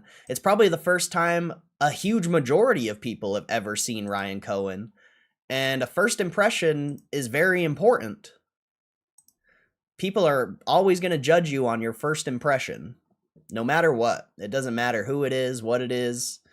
Every single person in your life judges you based off your first impression of them. So, you just have to see it through, like I said, you have to be able to see other perspectives, He doesn't know who Ryan Cohen is. He probably doesn't know what GameStop's done, He's probably heard things, but he hasn't actually took the time to sit down and try to understand it. Who's gonna sit down and try to understand a meme? Nobody's gonna sit. This guy has his own life. He's got a business. He's got a YouTube channel. He's got so many other things that he has to focus on. It's not like me where I sit on YouTube all day and talk about GameStop every single day. There's not very many people like that. And the people that are doing it, you guys have probably watched their videos. They're terrible. So you're not even going to get a good perspective if you watch other channels or other people talk about GameStop either. You got to be able to do the research for yourself and think for yourself. But this guy probably doesn't have the time for that and potentially maybe doesn't even know how. So you have to give him the benefit of a doubt. He's just an eBay seller. He's not a stock trader,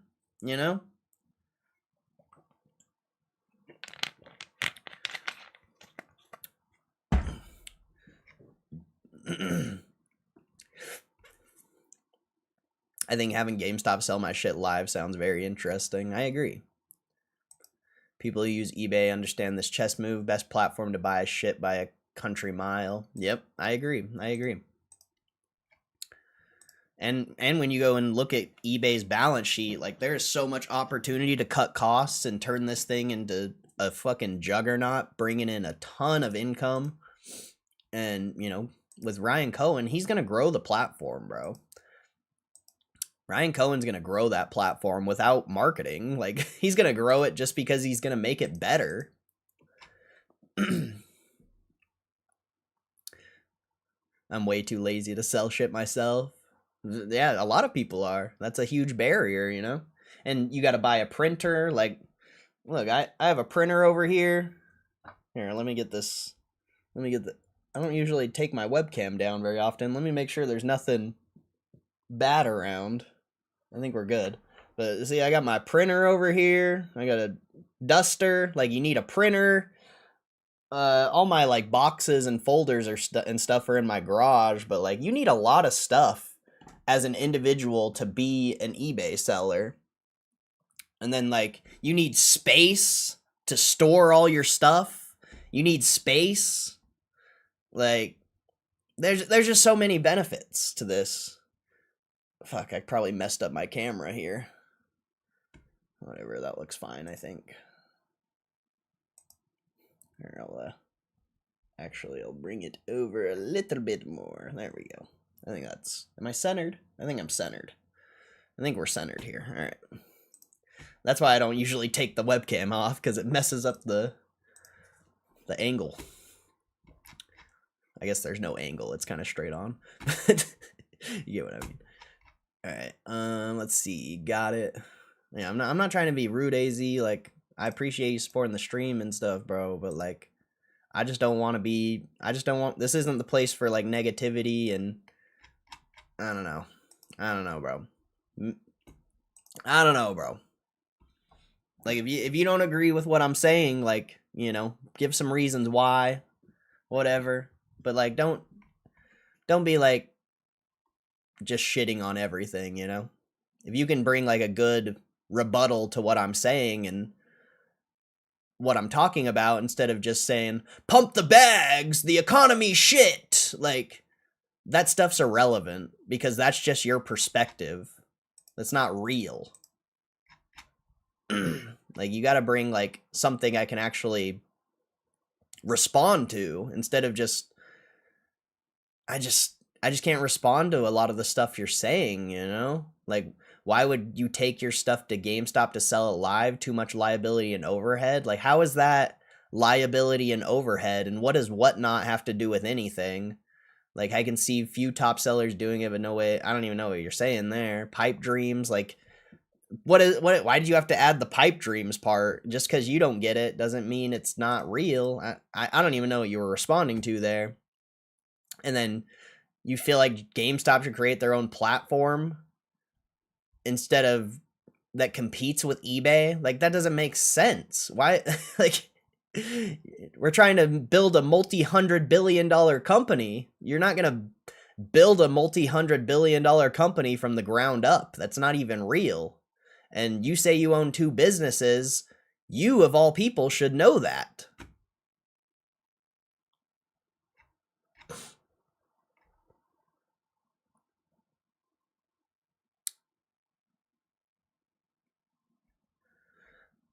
That's the next thing. People that call Gme a meme just tickles a nerve with me. It was a good video, though. I mean, GameStop is a meme to the masses. You have to see the masses' perspective. You can't just, you know, view everything from how you, like, you know what I'm saying? Like, the masses think GameStop's a meme. GameStop in a lot of ways is a meme. So, like, I mean, look at all the attention they're getting on media. Like, in a lot of ways it is, but it is still a legitimate business with a lot of potential positive things going in the future. But like, you also just shouldn't care about other people's calling your investment a meme, because who cares? If they don't get it, they don't get it. That's their problem. You can try to educate them, whatever. You know, hopefully Commonwealth Flipper watches my video reacting to his video. He probably won't, but like maybe he'll try to educate himself. I don't know. You never know. You can't judge someone just because they're not educated on the subject, I guess, you know. And I guess that's kind of what I'm doing, because I'm just reacting to all these videos of people who are misinformed. But I think there's a difference between like me doing it for content and if it's like actually something that bothers you, you know. It doesn't bother me that people don't see GameStop the way I do. Like, I don't care, you know. It's for the reason why I talk about it is because it's content. But like deep down, I don't give a shit, bro. I don't care what most people think in general. So I'm definitely not gonna care what someone thinks about a stock investment that may or may not even work, you know. I think it's going to work, obviously. That's why I have so much money in it, but like there's still no guarantee, so there's just no point in getting like having any feelings of negativity because of what someone says about GameStop. Like, who cares, you know? Who really cares? I keep saying this all feels so eerily similar to 2020 when Ryan sent the activist letter to GME. People think Reddit randomly jumped on a stock. None of the people saw what Ryan was doing and got behind him. Meanwhile, the general public just talked mad shit. I wasn't around in 2020 when this happened. Like, I was streaming but I was still like relatively new to the market, so I didn't really know what was going on. And also, GameStop wasn't in the media at that time. Like, there's people talking about it and whatever, but it is not as popular, nowhere close to as popular as it is now. But I wasn't there, so I don't know what it was like back then. I've been seeing that comment a lot, that this is similar to 2020, and I just don't know. But my only thing is that GameStop wasn't this popular in 2020, you know? Let's see. Imagine the day we own eBay. That's gonna blow the minds of so many people. I think potentially in the short term it'll be negative. I think a lot of people think that this is gonna make the stock squeeze or something like that, and I don't really have that perspective. I kind of think this deal is gonna be negative in the short term, but if you're looking out on a long enough time frame, this is gonna be insane. And maybe, you know, maybe Ryan Cohen will do something to make it not negative in the short term. There's still a lot of unknowns, a lot of questions, but we'll see. We'll see. But from my perspective, I think it's going to be negative in the short term. You're taking on a lot of debt, and the market doesn't like debt. The market doesn't like dilution. So we'll see. We'll see.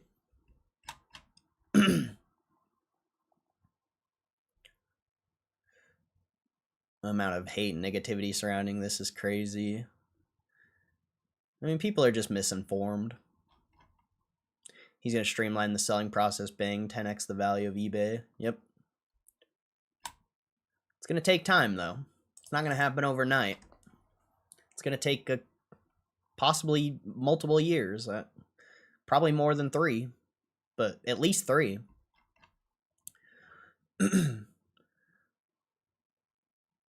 When I did that survey for GameStop months ago, they had me set up my webcam and browse the GameStop website like would normally shopping.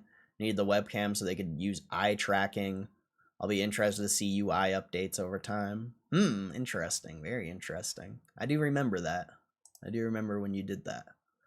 eBay's a lucrative business. Cut waste and collect seller fees. Build out the business and embrace new ways of selling, like live video, auctioning on certain items. Well, I mean, from Commonwealth's video, hopefully they come in and reduce seller fees and make it more profitable to be a seller on eBay so the platform can actually grow. Like, of course, collect fees, but hopefully they make this platform more valuable to the people selling on the platform.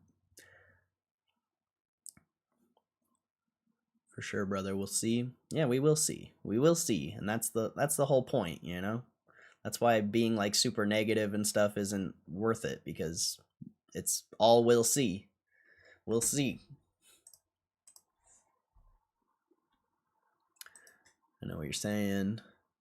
Widens their collectibles market to all collectibles and not just TCGs. Think of basketball jerseys, signed baseballs, basketball.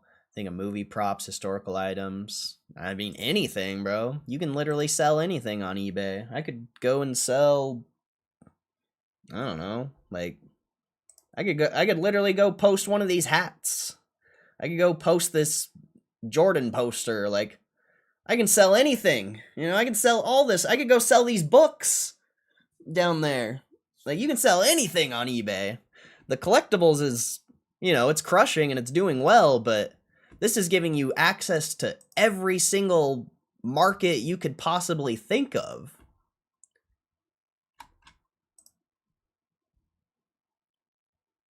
Gme owns the trading card game. Now we own the ecom game. It's Berkshire 2.0 for retards. That's kind of funny. I mean, it's just the new wave of investing, you know? People don't want to invest on a number on a screen. They want physical products. They want things that aren't made anymore, that are rare. It's just the new wave of investing, you know? If he buys eBay, I can't wait to see how he'll change it to become more appealing. Yeah, same. Same. I think they'll do a lot. Ruben! What's up, Ruben? How you doing, man? How you doing, Ruben?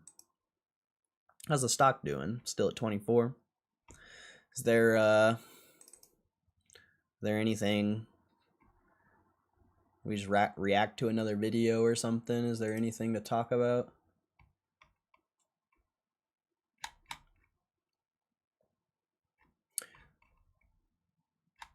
Doesn't look like it. Nobody's posting anything. Oh yeah, Ruben, I don't know if you have Discord, but I did make a Discord, so... Oh, that's not it. I gotta make a new invite link here. So if you wanna join the Discord, it's up to you, my friend.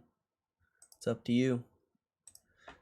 Just be posting memes and news in there, pretty much. Hopefully we can keep out the false information and just post good information and news, solid memes, stuff like that. But yeah, if you want to join it, I threw the link in the chat. What got you into investing in GameStop originally? The stock going up in 2024, and then I actually saw an Andrew Tate tweet, as funny as that sounds. I saw Andrew Tate talking about it on Twitter and saying that he was buying it, and it caught my attention because I was pretty big into Twitter at that point. And so it caught my attention, and I actually decided to just put a trade on it. And my first like week or two on GameStop, I actually lost like 20 grand because I bought at like 30 something dollars while the stock was selling off from the first part of the squeeze. And then the stock ripped and I traded it, made a few $1,000s, and then it dipped, obviously, and then I bought it again, and then it ripped again, and I made a few more $1,000s on a trade. And obviously that was the end of that because, you know, the stock squeezing didn't last very long. But I continued to be interested in that trade. I was like, dude, I just made some of the most money I've ever made in my life trading. I should probably continue to like look into this and whatever. And then I started watching Roaring Kitty streams and watching his videos, and obviously I saw the meme movie that he made during the squeeze. And then after he left, you know, I started watching his streams and watching his videos, and I got more educated on the stock market. Like, even before I started researching GameStop, you know, like Roaring Kitty streams, and it's really valuable to become like a fundamental investor and be successful in the market through investing. So I started, you know, getting more educated through Roaring Kitty and understanding investing more. And then I started researching GameStop a ton, and the more I learned and the more things that happened, the more more money I threw into the stock.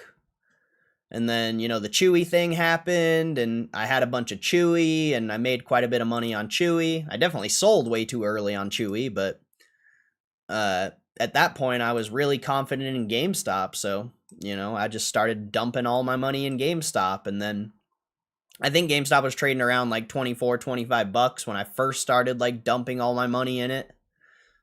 And then it dipped to 20 bucks. So I started dumping more in it, dumping the account I manage into it. And then, you know, over time, I just had 100% in GameStop, no cash, and now we're here. But yeah, that's kind of the short version of how I got into this. It was all a trade to begin with, but I had already been trading for so long, and I knew trading wasn't gonna get me where I wanted to be, because I want to be a millionaire, bro. Like, I'm not just trying to make a trade and make a few $1,000s and whatever. Like, I'm not interested in that. I want to be a multimillionaire. And how do you become, like, historically, the way to become rich is through investing. You can make money trading, sure. Like, I've made a lot of money trading, obviously, but trading isn't going to get you to be a multimillionaire. You're not going to get rich trading unless you're already rich and you can take positions large enough to be beneficial. You know, if you're just making a few $100 here or a couple thousand here, you're never going to be rich. So, you know, that's why I went all in GameStop, because I want to be a multimillionaire, bro. Like, you could go all in on the SPY too, and I think you'll have a lot of success, but I think GameStop's going to outperform the SPY over the next few decades. And yeah, so that's what I'm doing, bro. That's what I'm doing. And we'll see what happens. We'll see what happens.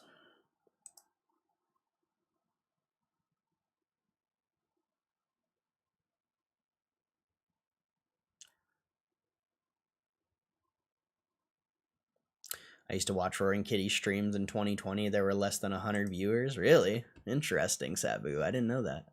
That's cool. Oh yeah, shout out Sabu. I think he joined the membership without getting gifted a sub. So I appreciate you supporting the channel, Sabu. I appreciate you, bro. I miss his streams. Dude was chill. Yeah, those streams are good, man, and they're still relevant today. Like, the analysis and the things he teaches are all still relevant. Dang, that's negative thinking, or is that an opinion? What do you mean? What do you mean?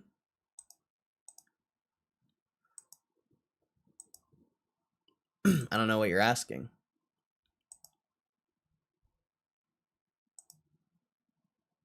He banned for good now? Wait, what?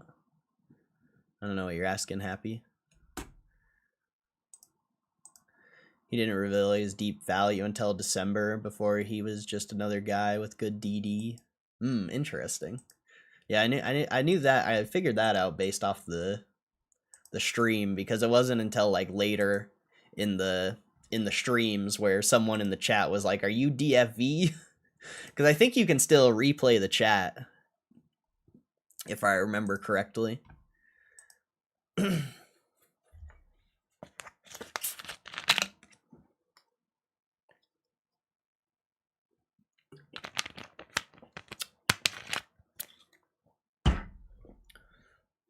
What time is it? 12:40. Hopefully this freaking plumber comes sooner than later. I need to go to the bathroom, chat. I'll be right back.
All right, I'm back.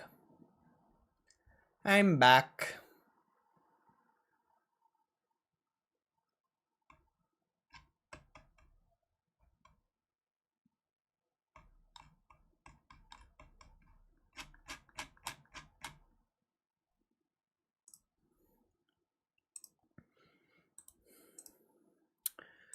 All right. There's so many things to react to, bro. I don't even know. What should we do, chat? Should we read an article or watch another video? What should we do, bro? There's so much to react to.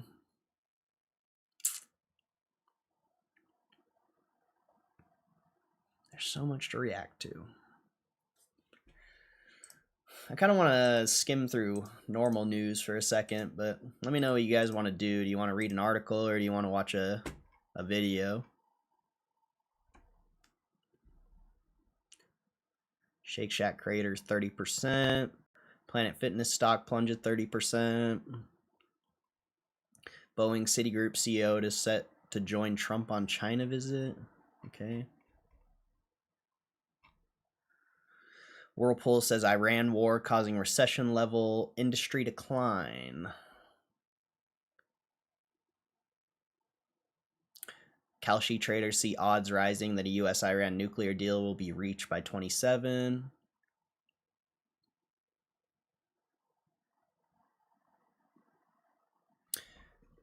Yeah, I saw that CNBC article, but it's too short and there's nothing really there besides them saying that they'll only give the loan if it's investment grade or something like that. There's just not much to talk about with that article. It's pretty short.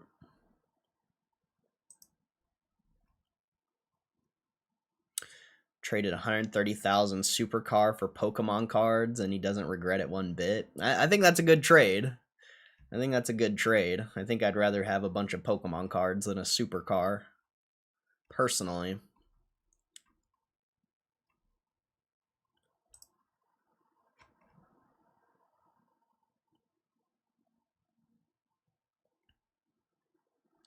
Let's see. Wow. IShowSpeed shatters his YouTube viewership record. 2 million view bots suspected. Raising Cane's offering buy one, get one deal for Mother's Day. It's not for everyone. Let's see. Pokemon launches world's first collectible toilet paper. What the heck, dude? Collectible toilet paper?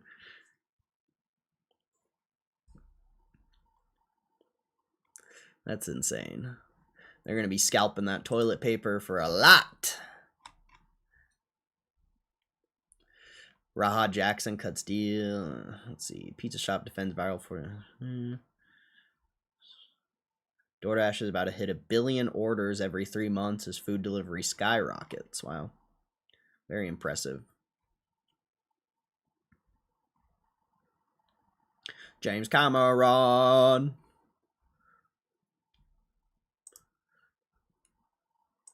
It's James Cameron.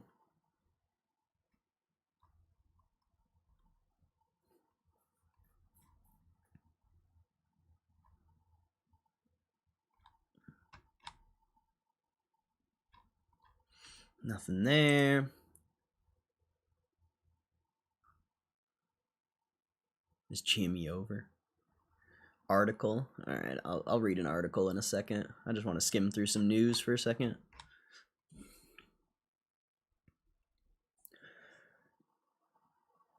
Carvana ripped.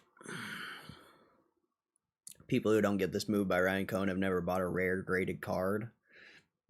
I think trading cards are a small piece of this story, my friend. Obviously, collectibles are the biggest category, most popular category right now, but this move is much larger than the collectibles market. This is getting exposure to every market in the world.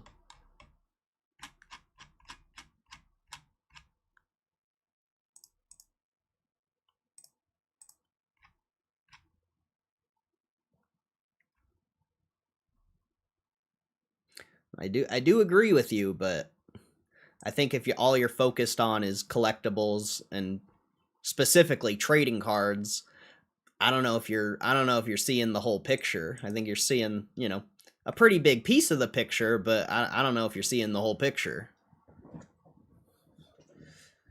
This is much more than just collectibles. Much more than just trading cards. Much, much more.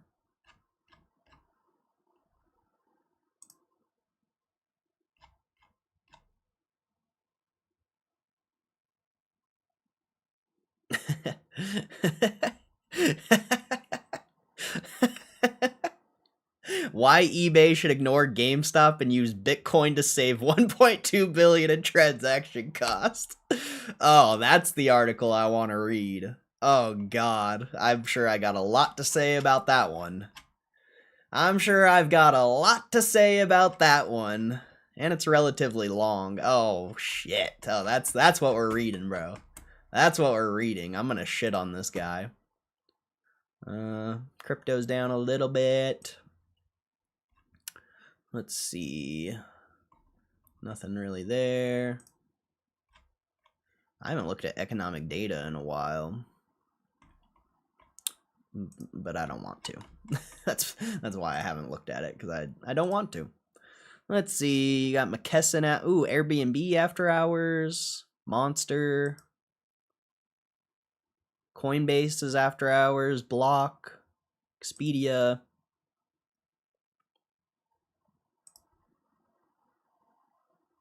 There's quite a few. Oh, DraftKings. Texas Roadhouse. There's quite a bit of there's been a lot of earnings. I just don't really care about earnings right now. I kind of just do those streams for views. I don't really I am interested in the businesses and I like learning, but those streams can be kind of boring. So I haven't really been focusing on those. GameStop's about to hit another low a day. So not very exciting.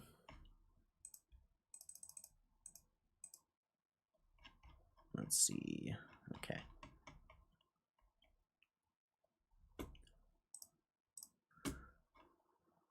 Bring back 1K in the chat? No, please don't. I mean, unless it's going to be positive, chill people, sure, bring back 1K chat. But if it's going to be the same people that were here last time, no. I don't want 1K chat.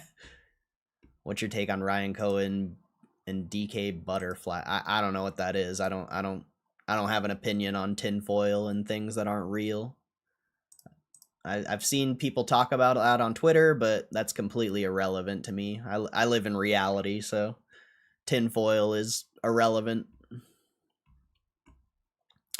All right, let's read this. Let's see what this freaking terrible article is gonna be about.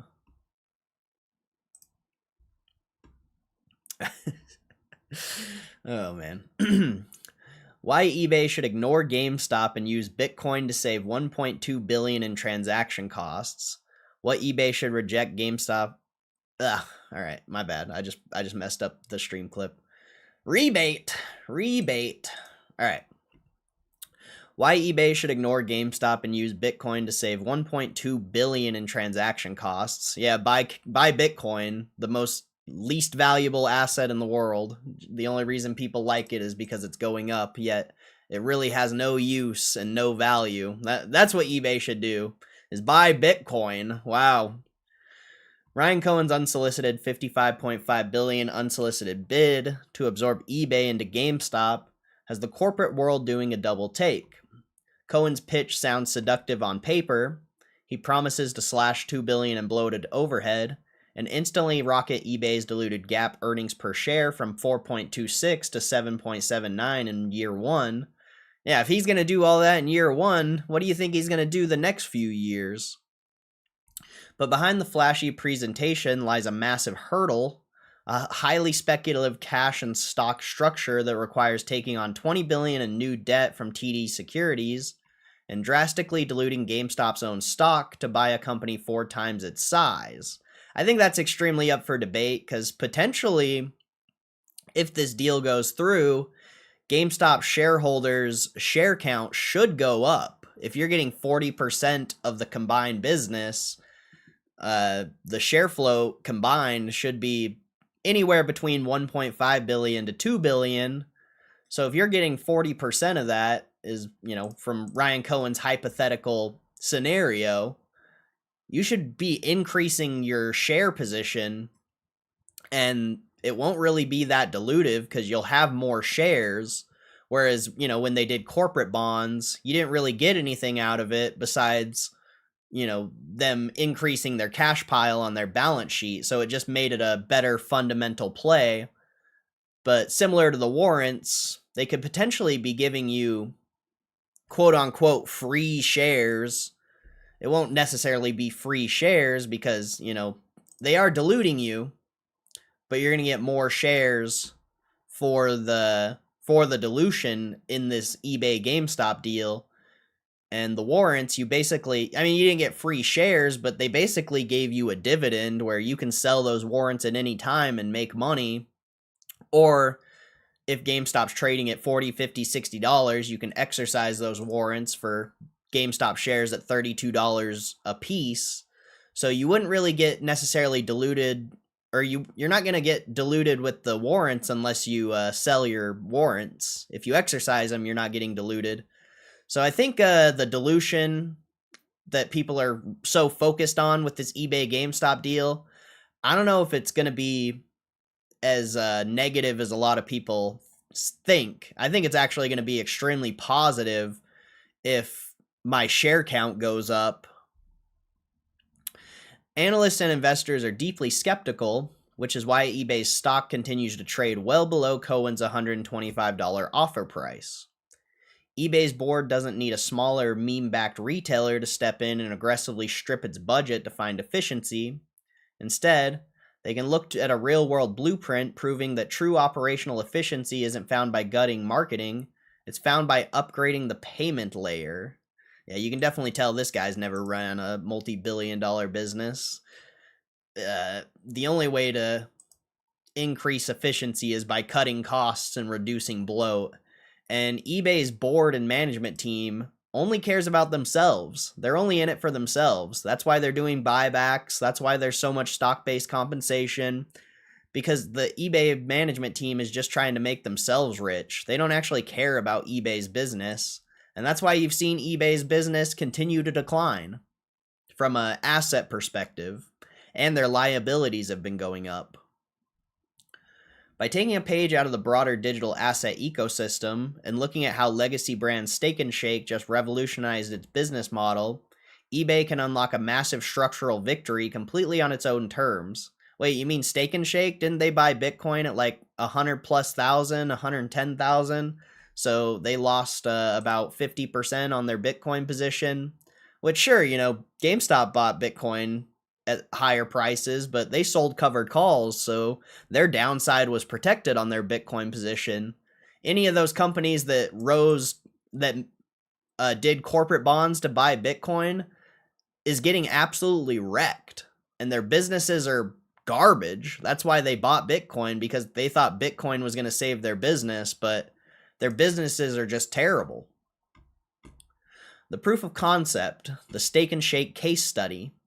When the national burger chain Steak 'n Shake activated Bitcoin Lightning Network payments across its locations, it wasn't just a marketing gimmick. The real-world data completely flipped up the script on corporate retail finance. Isn't Steak 'n Shake like a tiny business as well? eBay's a multi-tens of billions of dollar business, and you're trying to compare Steak 'n Shake, a barely surviving business. I actually don't know Steak 'n Shake's business that well, but I really doubt it's that large. 50% fee savings. Steak 'n Shake's leadership confirmed that processing payments over the decentralized Bitcoin Lightning protocol instantly cut their payment transaction costs right in half compared to legacy credit card networks. The strategic reserve. Instead of converting those savings back to fiat, they funneled the capital directly into a strategic Bitcoin reserve to fund employee bonuses, creating an organic, self-reinforcing financial flywheel. Oh, so you're telling me their employee bonuses got cut in half, just like Bitcoin did.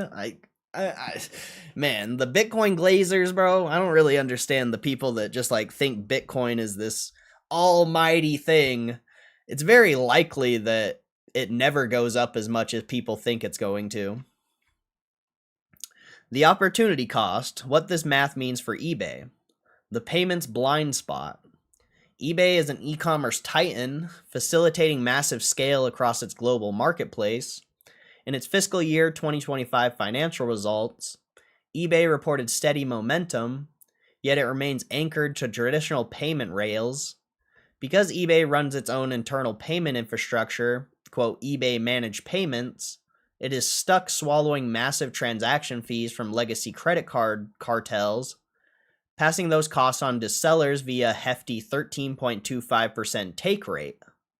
I mean, that's fair. Potentially Bitcoin could reduce the cost of these transactions, maybe, but I think that's very up for debate with a business the size of eBay.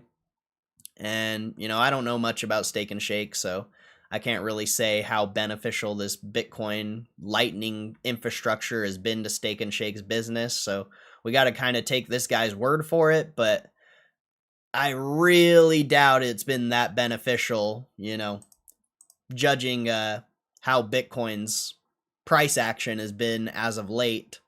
Maybe a few years down the road, maybe Bitcoin will come back and I'll I'll have to take back all these things I'm saying, but I don't like crypto. I think Bitcoin's a garbage investment, so, and so far I've been correct. While eBay guards its exact net processing fees, traditional credit card networks, Visa, MasterCard, Amex, charge large digital merchants an average global interchange and processing toll hovering between 2.5% and 3.5%. Assuming a standard 3% merchant legacy swipe fee across eBay's massive 80 billion volume, replicating Steak and Shake's proven 50% reduction in processing costs, reveals a staggering annual opportunity cost currently paid to the banking cartel. 80 billion annual GMV times 3%, estimated legacy swipe fee equals 2.4 billion in friction.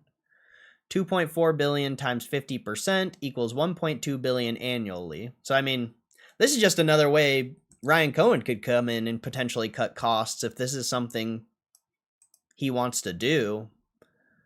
But, I mean, I think it's yet to be seen, and eBay needs to do a lot more than cut 1.2 billion annually. They need to do a lot more than that. But eBay's management team's just in it for themselves anyway. They don't care about cutting costs. They don't care about making eBay more efficient, more profitable. They're just trying to fill their own pockets. The Treasury blind spot. While eBay has been letting its 2.92 billion in cash reserves sit in low-yield traditional Treasury notes, generating a baseline productivity of just 12.23%, the opportunity cost of ignoring Bitcoin over the last 3 years has turned into a multi-billion-dollar boardroom mistake. I think that's extremely debatable because Bitcoin has been an extremely risky investment for the past few years. It wasn't really until like a year ago when the government started to back it where it's become an investment people actually think is not risky, and also with all the institutions buying it and stuff, like, this is really the first time you've seen billions and billions of dollars getting poured into Bitcoin. So I kind of disagree with that, but also Bitcoin's price going up is kind of meaningless. Like, you don't really know what the next 5-10 years of Bitcoin looks like. It could potentially stay around 80,000, 100,000 for a really long time. I think that's very up for debate. If eBay's board has allocated 100% of those reserves to Bitcoin instead of flat fiat cash, that treasury would have grown by a massive 1,406%. That represents a 5.02 billion unrealized gain that eBay completely left on the table. Yeah, I don't think Ryan Cohen cares about 5 billion. Ryan Cohen's trying to turn this into a multi tens of billions of dollar bringing in net income. I said that so weird, but Ryan Cohen wants to make tens of billions of dollars every single year. 5 billion, I think that's that's massive, but it's small compared to Ryan Cohen's vision. And also, if eBay's management team actually cared, they would already be trying to make eBay more efficient and, making that kind of gain every single year, but it's not what they want to do, bro. eBay just wants to benefit themselves. Well, the eBay management team just wants to benefit themselves. They don't care about eBay's business. They don't care if it dies. As long as they get rich, that's all they're caring about. And you can see that through their corporate actions and how the business is declining while still making 2 billion in net income. Like, how can you make 2 billion in net income and your business is declining? It's because it's all going to buybacks and compensation and dividends, things that just benefit the executives. Sure, the share price going up benefits shareholders, but if the business dies, that's not beneficial to shareholders. Legacy credit rails versus the Bitcoin Lightning Network. Instead of letting a leveraged buyout dictate its future, a native crypto payment layer permanently restructures eBay's economics in favor of its 135 million active users. The settlement volatility would be instant, chargeback fraud liability is 0, cross-board forex penalty is 0. So, there are benefits to using Bitcoin, the Bitcoin Lightning layer or whatever, but this isn't going to be the thing that changes eBay's business. People are thinking too small if they're just talking about a couple $1 billion, honestly. We're talking about turning, GameStop, and if this deal goes through, eBay into a multi-$100 billion company. If you're talking about like a couple billion, I don't know, you might be thinking too small. Ryan Cohen's going to come in and cut $2 billion of costs year one. Year one. What else is he going to do? 3 reasons why the payment play beats Cohen's takeover. 1, it protects shareholders from volatile corporate debt. GameStop's proposal relies on stitching together an unconfirmed $20 billion financing letter and highly unpredictable meme stock equity to cover the massive acquisition. Integrating a decentralized payment protocol, by comparison, costs eBay virtually nothing to implement. It expands profit margins organically without adding a single dollar of toxic corporate leverage to the balance sheet. The debt's only a bad thing if Ryan Cohen can't come in and cut costs and increase net income. If Ryan Cohen can do what he says he's going to do, the debt's really not that big of a deal. And the dilution doesn't really matter either, from my perspective, because I think my share count's going to increase with this deal, potentially, to be determined. But I truly think my share count's going to increase, so I would think that's going to be extremely beneficial. 2, it empowers the lifeblood of eBay, the sellers. Ryan Cohen intends to extract value by aggressively cutting $1.2 billion from eBay's sales and marketing budget. Tech-forward payment integration takes the opposite approach. It extracts value from the banks. Passing a massive fee reduction back to power sellers gives them an overwhelming incentive to list their best inventory exclusively on eBay, rather than moving to independent storefronts or Amazon. That's a really good point, but eBay doesn't need to be spending money on marketing. Everybody knows what eBay is, so the fact that eBay spends $2.5 billion on marketing is a complete joke. 3, it dominates the collectibles market automatically. A massive pillar of GameStop's buyout logic is using its 1,600 brick-and-mortar storefronts as physical hubs to authenticate trading cards and luxury items. However, the high-end collectibles market is already deeply intertwined with digital asset wealth. Seamlessly allowing global buyers to purchase a luxury watch or a rare comic book natively via Bitcoin unlocks a vast ecosystem of highly liquid global capital that a physical retail storefront simply cannot replicate. That is a fair point. That is a very fair point. But how do you know that GameStop's not going to come in and try to implement something like this? You never know. You never know. But also, I think this article is kind of a conversation of like, buy Bitcoin or do real business. For some reason, these Bitcoin people think that Bitcoin is better than doing real business, and I really disagree. A number going up and down on a screen does not come anywhere close to the value of doing real business. And, you know, look at Berkshire Hathaway for the past 70 years or 60 years as an example, a return of 6.1 million%. That's the power of business. I don't know exactly how much Bitcoin's gone up since it was at like a few dollars, but it's not no 6.1 million%. The ultimate counterpunch. GameStop is targeting eBay because it views the platform as a massive cash generating engine that has grown technologically stagnant. Rather than allowing a smaller company to leverage itself to the hilt for a takeover, eBay's board can render GameStop's cost-cutting thesis totally obsolete. Definitely not. Definitely not. GameStop's cost-cutting thesis is legitimate, and that's just year one.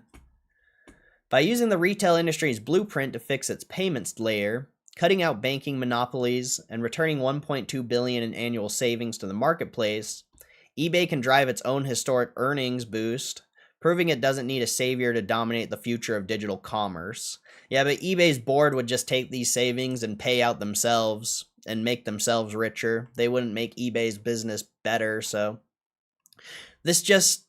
I think this article's relevant, but it would work a lot better if Ryan Cohen was the CEO and the GameStop team was at the board, because they would actually know how to bring value with that 1.2 billion in savings rather than trying to just fill their own pockets. That was a decent article, actually. That article was a lot better than I thought it was going to be. I thought it was just going to be some Bitcoin glazer. But he actually made some pretty good points.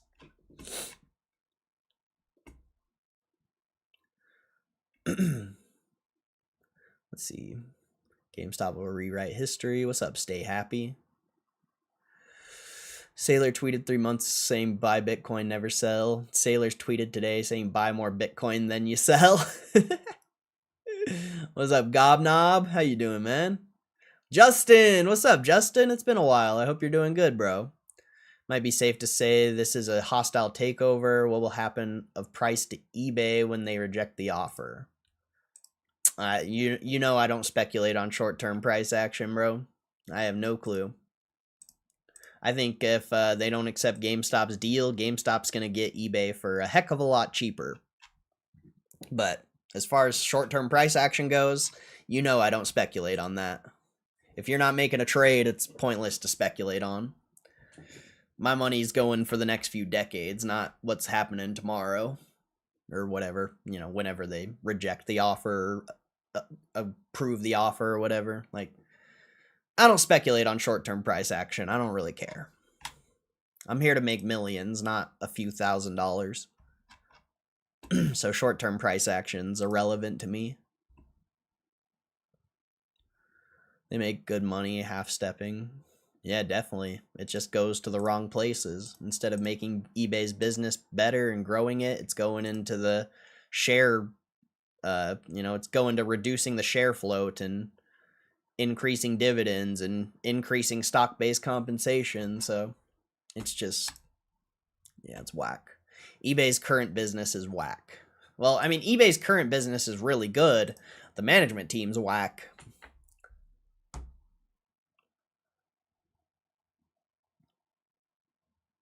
Does marketing include ad space on other websites? I'm sure anything advertising.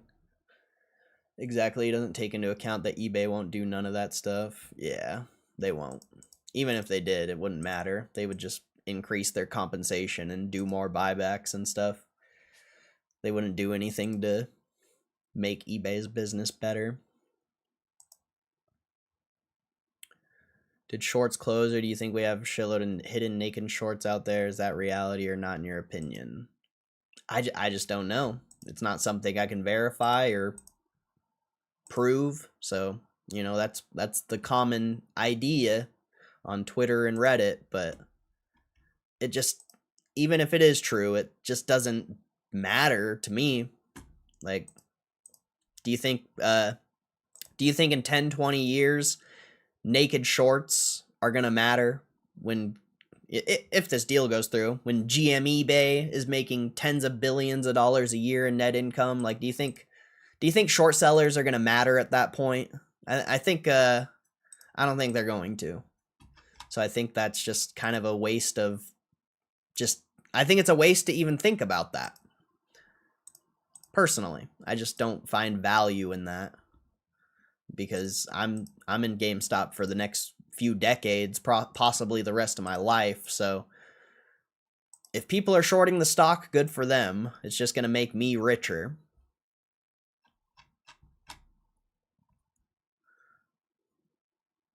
Berkshire, one of the most profitable ever, and is down in price right now, or year. Well, there's a lot of reasons for that. Berkshire's business is actually kind of declining. Well, it's not declining, but they're not making as much income as they used to make. So, you know, there's reasons why Berkshire's price is down. Also, you know, you don't have the Buffett premium. Like, people probably don't necessarily believe in Greg Abel as much as they do as Buffett. So there's a lot of reasons why Berkshire's stock down. I think swaps are proven through the Epstein files, but who knows if they're in use on GME or not. I mean, yeah, of course swaps and stuff are real, but it's just an irrelevant topic, bro. There's no value to talking about that kind of stuff, in my opinion. Has nothing to do with business. It's just theoretical things. And, you know, of course swaps exist. Of course naked shorting exists, but I just don't find it a valuable topic. I think people just want a reason to cope why their share price isn't going up.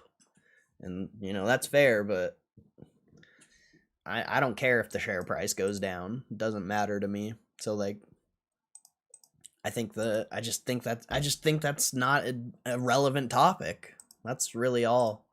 I think it's an irrelevant topic to talk about things that you can't even prove, or things that you can't even verify. Stock go up, stock go down. Rory Corey's still gonna stick around. Pretty much. Obviously, you know, we want the stock price to go up. Like, that would be great, but the stock price going down is also beneficial. You get to buy more at a lower price, and if it continues to stay trading at a lower price, that's great. That's great. If you don't plan on taking profits anytime soon, the stock price going up doesn't really matter too much. Holy shit. Didn't we just read about this? Shake Shack. It's down 28%. Oh yeah. See that? Look at that, chat. That's what eBay should do. They should copy Shake Shack. Go from oh man. That's what they should do. This thing just broke its low. Bearish. That's what they should do. Copy all the companies getting absolutely wrecked on Bitcoin. Genius idea. Genius idea.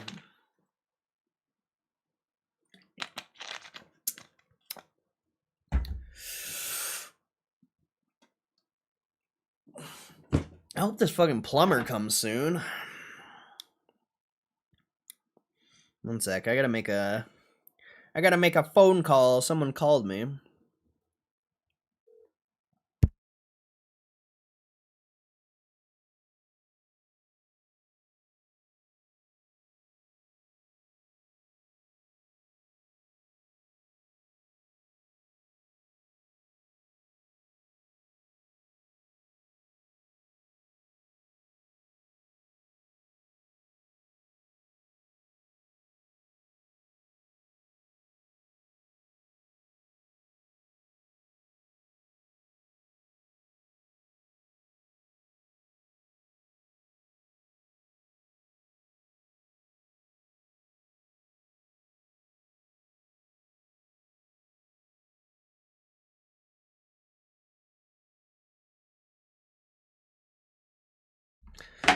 Okay.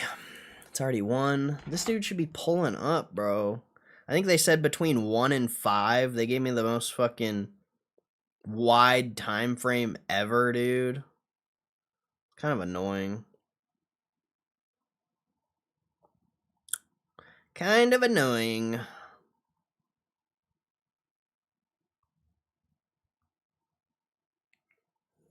Being a homeowner. Ugh. The homeowner life.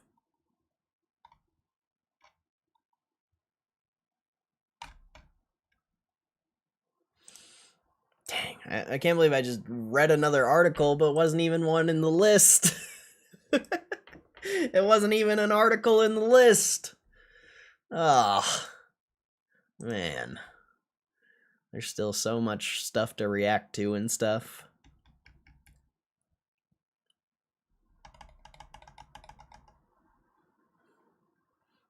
I kind of want to see... I kind of want to watch the Jim Cramer one, sort of.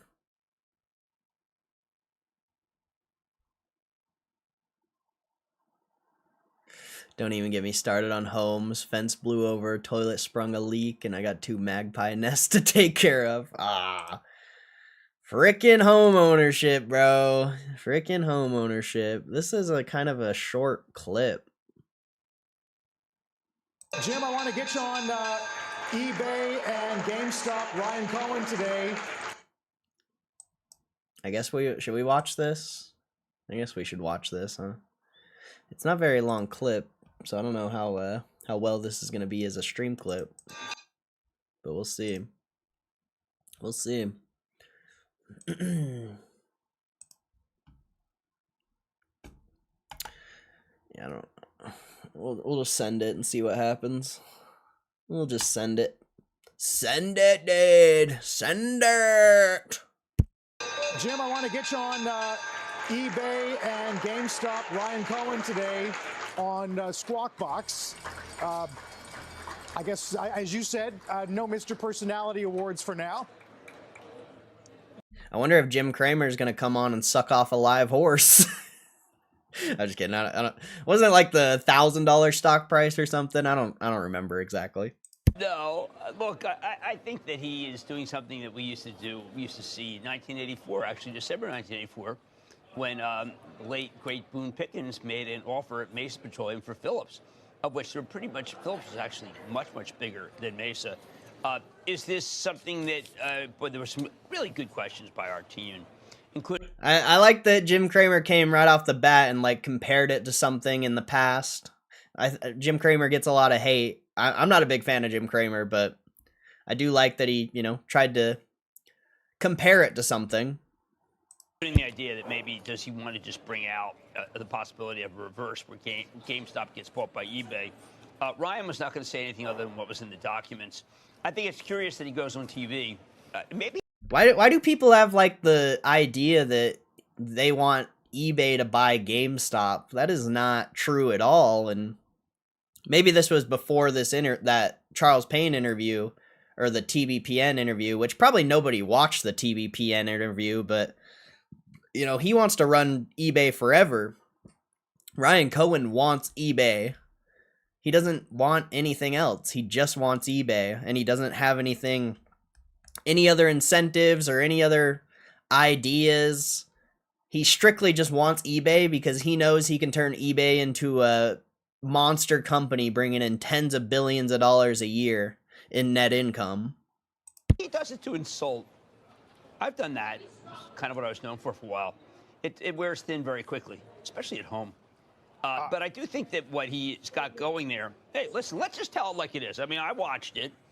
I don't think Ryan Cohen did that to insult, but he did want to prove a point that, the mainstream media doesn't know what they're talking about when it comes to business. They all talked badly about Ryan Cohen and didn't think he would turn GameStop around, and he did. And he made his point that, they shouldn't talk badly about things they don't understand. But that, of course, mainstream media is going to do that. It gets the clicks. It gets people talking. If they just came on their news networks and talked positively about GameStop, talked positively about this deal, they wouldn't get as many views as they currently get, and they wouldn't get as much hate as they currently get, and all those things are beneficial to mainstream media. Do you want to be belligerent? Fine. I mean, it's fine. You know, I'm sure he just says, look, it's in the documents, and everybody wants the get, so to speak, so we take them. But what he said basically was, okay, listen, I'm going to buy it. We're better than they are.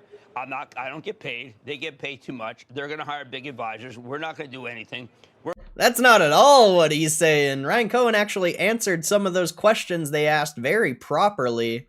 I think, you know, of course, mainstream media, they're just taking out the pieces they want to take out and reacting to the pieces they want to react to, but completely ignoring reality. We're going to get it. The company's really bad. And there I had to stop for a second and say, wait a second. eBay's company is really bad when you look at it from a fundamental perspective. The management team is running it into the ground to fill their own pockets. Enough. eBay has done a fabulous job. They've turned it around. Listen to Josh Brown. Josh has loved it for a long time. This is really, you know... It's crazy that people think eBay is doing good just because their share price is up. A stock price going up does not mean their business is doing good. This is not an insult dog story. It has actually done a fantastic job.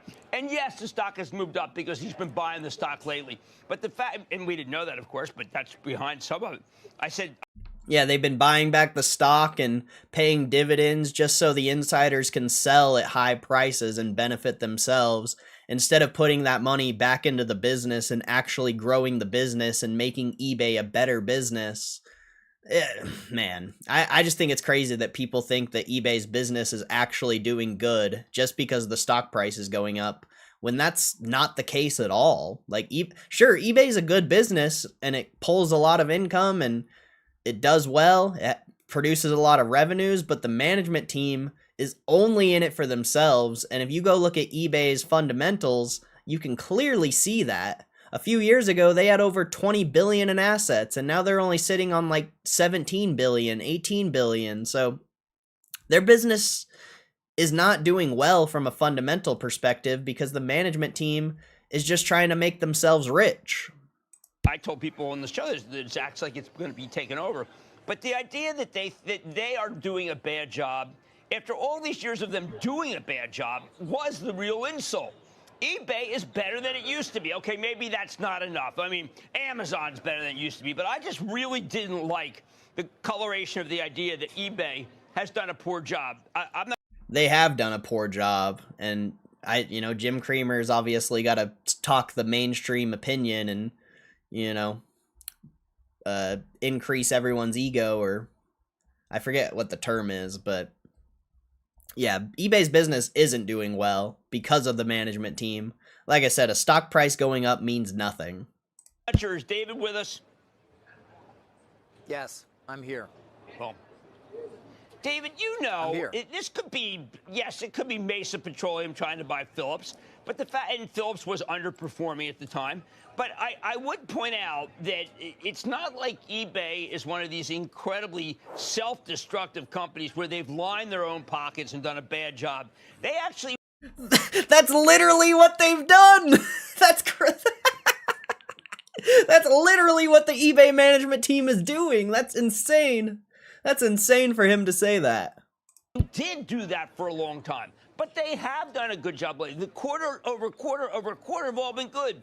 So I thought that look, you could argue, so what if he insults somebody? Big deal. How is eBay doing good when they made $2 billion in net income, but their assets are still going down and their liabilities are increasing? How is that good? It's good for shareholders because the price is going up. It's good for the management team because the price is going up on their shares. And, the management team sells millions of dollars of shares every single year, tens of millions of dollars of shares every single year.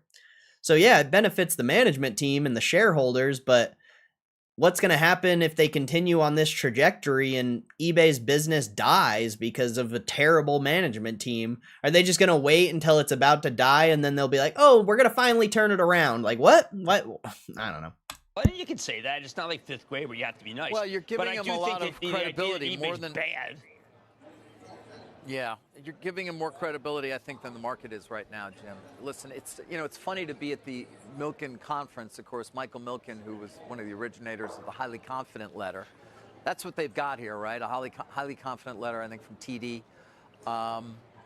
Maybe there's a way to put financing together for this window that wants to swallow a whale, but it's hard to see. The market is sending eBay shares up, but not dramatically on this. It's interesting listening to Mr. Cohen talk about what he sees as the potential efficiencies and a new strategy in terms of how they would sort of pursue it with a brick and mortar presence. But ultimately, this would come down to their ability to actually finance a potential offer. Oh, I don't think GameStop's going to have any issue financing the offer. If anything, Ryan Cohen will put up his own money to get this offer done if they don't have enough. But they'll just issue shares. It's not a huge deal. eBay, as you might expect, has hired his advisors, as he said. I believe it's, Goldman Sachs and Skadden Arps are on the case, right? Great. Go call them, find out what they think. But I don't know that this goes anywhere, Jim, beyond an interesting interview this morning. Very interesting. Very, very interesting. Whatever, I don't need to say anything about that. That wasn't bad. That wasn't bad. It was better than I thought it was going to be.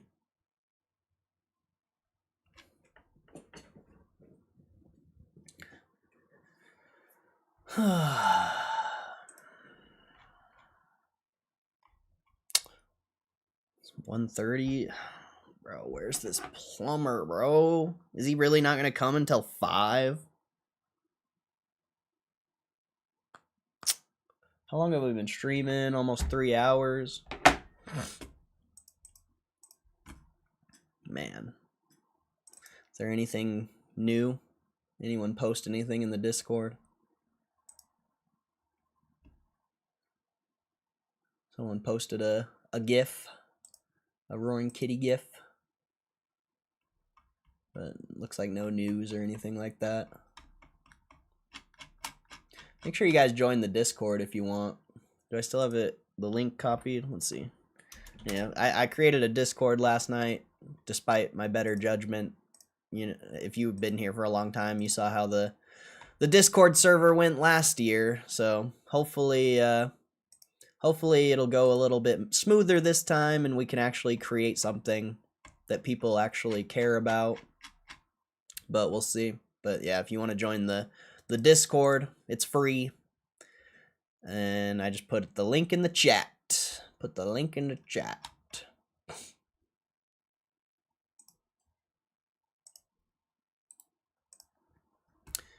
You need a mod?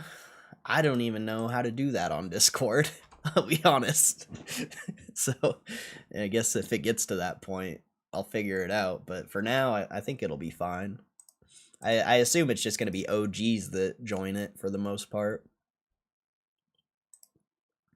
What's up, Rickson? How you doing, man? The eBay are kind of trapped. I think the deal is inevitable. I think so as well. I think they'll get it no matter what. Obviously, it's probably in eBay's better interest to just accept the deal, but they're getting rich managing eBay and getting stock-based compensation and selling millions of shares every single year. So they probably won't accept the deal, but I think the deal's going to get done.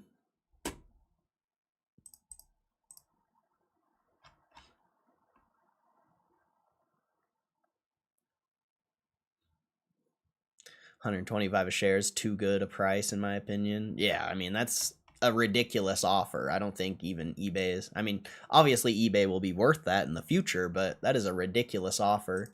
So if they don't accept that, that's crazy. But yeah, either way, I feel like we're gonna get it.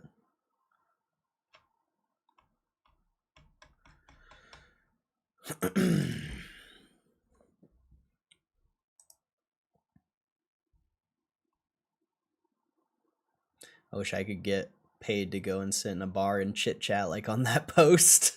For real, bro. For real. Hey, you just gotta join a board of a company, bro. I think you just have to be, I actually don't know how you get on a board of a company. I think you just have to be a accredited investor or something like that. I don't even think it's that hard to get on a board. Not really exactly sure. He went full Brando.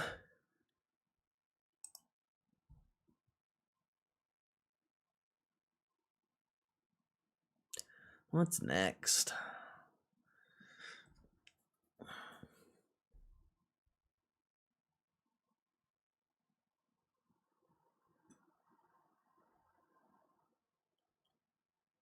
God, I have so many videos and so many articles to react to.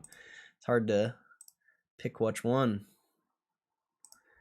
It's hard to pick which one. There's so many. Appreciate everyone being here today, though. Thank you. Thank you for shout out all my OGs. Thanks for always supporting the stream. We got quite a bit of people in stream today. If you're new here, you know, thanks for giving the stream another chance. I appreciate it. But what should we do here? What should we do here?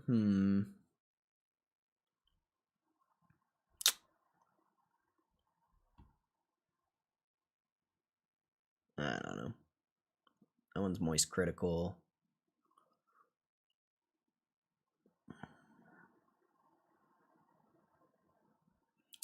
Yeah, I don't know. I don't know. I don't know what I want to do, bro. I don't know what I want to do. I kind of want to react to a video, but we've already reacted to a lot of stuff today.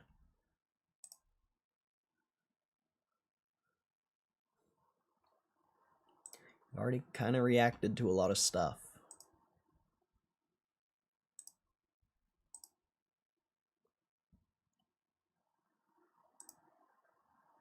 I sold all my Pokemon cards so I can buy more GME shares. Price is too good.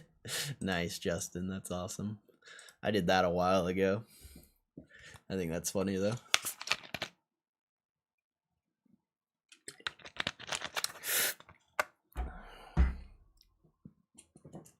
I think, I mean, personally, I think that, not financial advice, I think that's the best move. You know, invest in a real business, but some people love their Pokemon, you know? Some people love their Pokemon.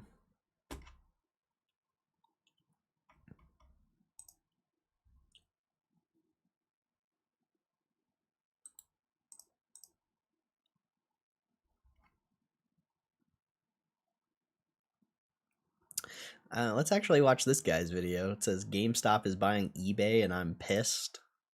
Let's see why he's mad. I think that's great. I think that's great. Who is this again? Dreamcast guy?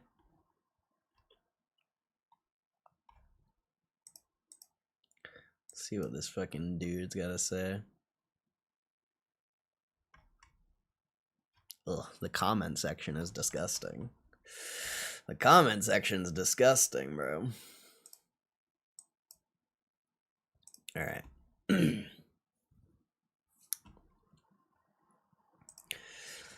see what this guy's gotta say.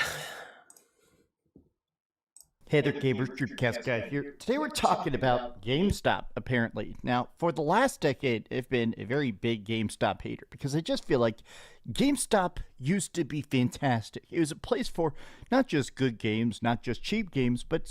GameStop's still fantastic, and if you're a hater, you're probably just not educated on the subject and just taking the mainstream media's point of view and not actually doing your research. I don't really know why you would be a GameStop hater.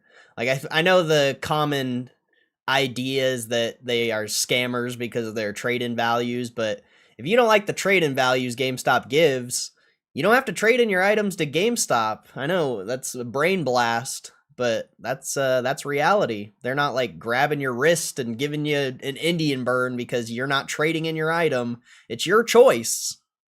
sort of that trading community, that sense of, hey, I can give you my old console and get a fair amount of store credit and buy a bunch of other stuff. Or, hey, here's cool, weird niche shirts, great collector's editions, or midnight launches. Remember that? I was such a massive fan of midnight launches because it used to just feel like GameStop was sort of like your central gaming hub. It's where all the gamers in town went to go and hang out. But didn't GameStop literally do a midnight launch for Black Ops 7 and like a few other games just the last year? I don't remember. I know they did one for sure on Black Ops 7, but I thought they did other ones as well. I don't know. GameStop is... I feel like this guy just doesn't know that GameStop's business has changed a lot. You know, he's been a hater for so long that he hasn't updated his analysis. Gone downhill tremendously in the last couple of years. I mean, there's no denying it. The last couple of years, GameStop's business has only got better the last couple of years. Sure, you know, a few years ago, maybe it wasn't that great, but GameStop's business is great right now. That's insane. It's just going to be another video of another uneducated take. Someone just trying to get views for their video. From the GameStop credit card to basically gutting their trade-in system to their practically predatory retro gaming selection, which honestly, they've been actually getting in trouble for selling completely broken consoles for full price. Well, they just... Can this guy prove that, or is that just something he's making up? I don't know if that's true or not. Announced GameStop is buying eBay. And honestly, everybody is immediately trying to figure out what this means and how bad it's actually going to be. And I want to sort of break it down, not with like any sort of expertise, but kind of my point of view as both a person that uses eBay a lot and used to know GameStop and like GameStop a lot. Here's how I think it's actually going to go down and sort of what the grand plan is. And God, it is going to be a crap show. It's going to be a crap show. This guy obviously doesn't understand business at all. Wild, bro, wild. Let's get into it. Hi, hope you're having a great day. If you could please give this video a like and subscribe if you haven't already. So yeah, make sure you like and subscribe to the video, chat. Oh, here he goes. He's reading off Twitter, chat. Here he goes. This is where this guy gets his information from, his Twitter, so you know it's going to be a great take. Wall Street Journal. GameStop is offering to buy eBay for $56 billion, which is essentially $125 per share. GameStop CEO, who a lot of people hate this guy. Honestly, this dude practically pretty much ruins every business he touches. What? Saying Ryan Cohen ruins every business he touches is like the craziest thing I've ever heard, bro. Ryan Cohen's businesses that he touches are only successful if you look at his track record. That is a wild... This guy's gotta be rage baiting, bro. This guy has gotta be rage baiting. If he's not rage baiting, this is so uneducated, it's insane. This might be one of the most uneducated takes we've seen so far. eBay should be worth and will be worth a lot more money. I'm thinking about eBay and turning it into something worth hundreds of billions of dollars. Cohen has committed a letter to the bank to provide this $20 billion in debt financing to help make the deal possible. Now, let's just start with the fact that eBay has been an amazing spot for video games. If you haven't done it, I like to watch. There's actually this thing called game hunting streams where a lot of times people have like a list of stuff they're trying to find. Rare, cool, retro stuff. PlayStation 1, PlayStation 2, complete in box or cool rare instruction manuals. eBay has become this really good spot because it's just so simple, right? There's not tons of BS. It's straight up, here's a picture, here's the product, here's a description. If you get something mailed differently, you can leave a bad review. If your account is straight up scammy, they can just delete you off the platform. eBay is so straightforward. It is pretty much the place to go for especially retro gaming, and they've just become synonymous with high quality, good deals. What is this guy talking about? People get scammed on eBay all the time. And when a seller gets scammed by a buyer, they always take the side of the buyer and the seller gets screwed over. Yeah, this guy obviously doesn't have an eBay business either. He's just a YouTuber and he's trying to get some clicks on his video, obviously. Actually mentioned this recently. I bought a PlayStation 3 for $60 on eBay. A PlayStation 3 complete, by the way, literally controller, charging cables, HDMI, everything, including like a RGB. But The thing is that I think that GameStop is trying to just basically take over the entire gaming space by brute force, because the gaming space has shrunk. A lot of people are not buying, tons of copies of like Paper Mario at Target and stuff. People are still going in to buy some stuff, but GameStop, by their own admission, their margins are shrinking. Just in general, that if you're trying to buy a console and stuff, it's barely worth it for them. If they sell you a Dude, what do you mean? GameStop's margins are incredible. And also, this is much more than video games. If you're under the impression that GameStop buying eBay is all about video games or trading cards or collectibles in general, that is not even an opinion grounded in reality. You can literally sell anything on eBay. GameStop buying eBay is an opportunity for GameStop to expand their market reach into every single category you can think of. $100 console, they make literally $7 off it. It's crazy amounts. They're trying to get you to sell, buy and sell used games and buy and sell used hardware. That's their real margin.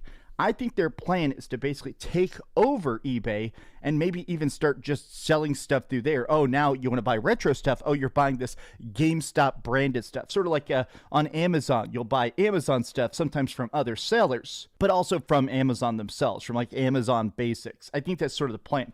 GameStop CEO says he's making an offer to buy it for $56 billion.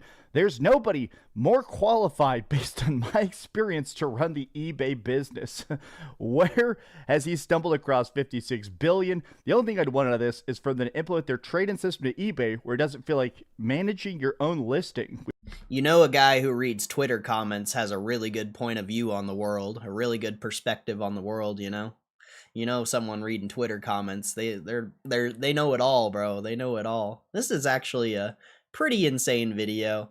And I know like people are going to watch this video and think this guy's a paid shill or whatever, but he's a YouTuber, bro. This is his job. This is what he does to make money. He's talking about the most popular topic on the internet right now, and he just has an uneducated take. And it's the mainstream media's take. He's gonna give the perspective of what's the most popular opinion, and the most popular opinion is to just shit on GameStop. So it's not a paid shill, it's someone just doing their job.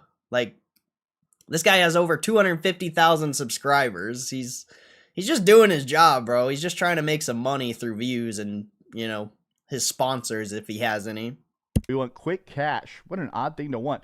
GameStop CEO, everybody is just making memes. Like, how do they even have that much money? Offers $56 billion, would give you $10 in-store credit.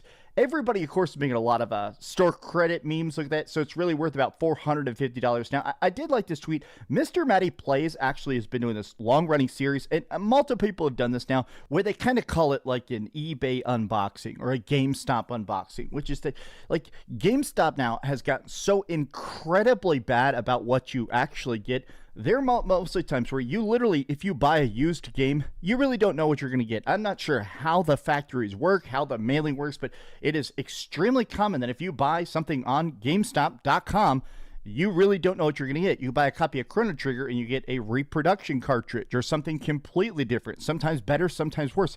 And if you don't like the item you got from GameStop, you just return it. It's really simple. Like, just like with any website you buy something off of, if you don't like the item, you return it. It's so simple. It's so random. People literally tune into these videos because you really have no idea what you're going to get from GameStop. The idea of that level of incompetence, and maybe GameStop taking over eBay would give the opportunity to potentially get more transparent on the items they're selling, because rather than grouping all their products into one listing, they could make a listing for every single thing they get, and there would be a lot more transparency in the market. Because he is right about this. He is right that if you buy like a used game or a used console from GameStop, you're probably not going to get what you want. And it's definitely not going to be in the condition you want. But at the same time, it might be better. Like, I've bought a bunch of used retro games from GameStop. Sometimes I got exactly what I wanted. I got the case with the disc and the manual, and I got more than what I paid for, but other times you just get the cartridge in a blank case. It really just depends, but it could it could be a thing where eBay and GameStop has the potential to make GameStop's inventory more transparent to the buyer. Lack of quality taking over eBay. I mean, I feel like it's going to be the Wild West. I've been very against this era of consolidation in a lot of ways. People have been talking about this, right? Where we've been sort of in the buyer's market for the last 10 years. We've seen this a lot with stuff like Xbox and PlayStation, where they're constantly buying up studios that they think, hey, this will either be really cheap and a good deal, buying something like Bethesda or, buying something, of course, like Bungie. But it's also sort of about, all right, we want to have that team of developers. And it seems like that's kind of what this is. It seems like it's not even really about GameStop trying to become eBay. I think it's more about the fact that let's just gut eBay for parts. Let's grab them, have these people that are so good at running an online storefront. Let's basically steal their talent to make GameStop.com better. Now, you can tell this guy doesn't really understand business and he's just making a YouTube video. You can just tell he doesn't really understand. I just realized I've been covering him this whole time. So that's my bad. I guess oh, he's going to be covered no matter what. Oh, well. Now, I have to admit that the main reason this really, really, really pisses me off, like deep into my freaking gonads, is the fact that I just feel like GameStop should have been dead a long, long time ago. This is part of what I hate about current business, which is that you can just dump money down the hole for years and years and years in hopes it breaks even. When's the last time you've seen anybody even go to a GameStop, right? The last time I think I literally went to a GameStop like a few months ago. I'm not a huge shopper at GameStop, but I've bought a bunch of things from GameStop, and a lot of people buy a lot of things from GameStop. I think maybe you don't go to GameStop, but that's fine. I don't think GameStop's for you. My GameStop in the mall was packed. Yeah, it's interesting that people have the perspective that nobody shops at GameStop when literally they have a cult-like following. There's some people that shop there every single day, and if they don't go to the store, they're on the website looking at what they have. And also, haven't you guys seen the Pokemon releases? GameStop literally has lines, insane lines just to get some Pokemon. This is just such a bad take, bro. Come on. I went to a GameStop was to buy I don't know what, my PlayStation 5 in 2019 or 2020, right? It's just one of those things where straight up GameStop does not provide any essential service. There's no cool special editions. There used to be, GameStop used to be the place that sold all the games. So how can he say that GameStop doesn't have an essential service, yet they're a huge supplier of Pokemon and Magic the Gathering and toys, you name it, clothing. GameStop is more than just video games. It's crazy that people think that GameStop's just this gaming thing.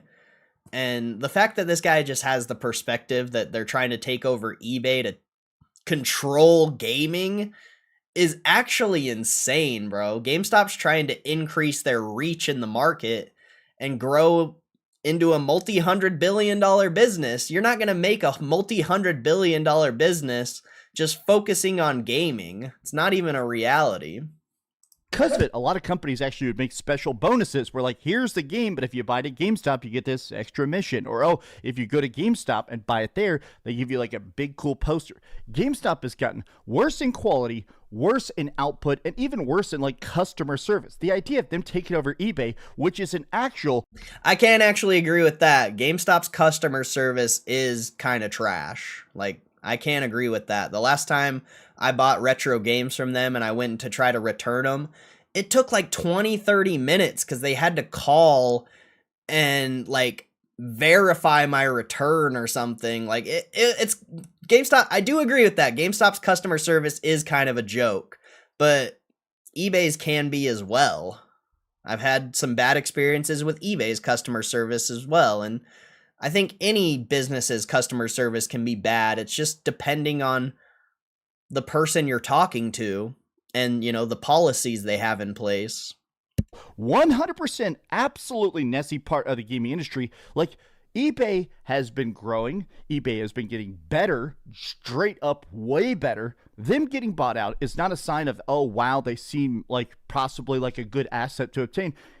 eBay's business is not growing. I don't even know how that guy can say that with a straight face. It's clear he's uneducated on this topic. Very clear.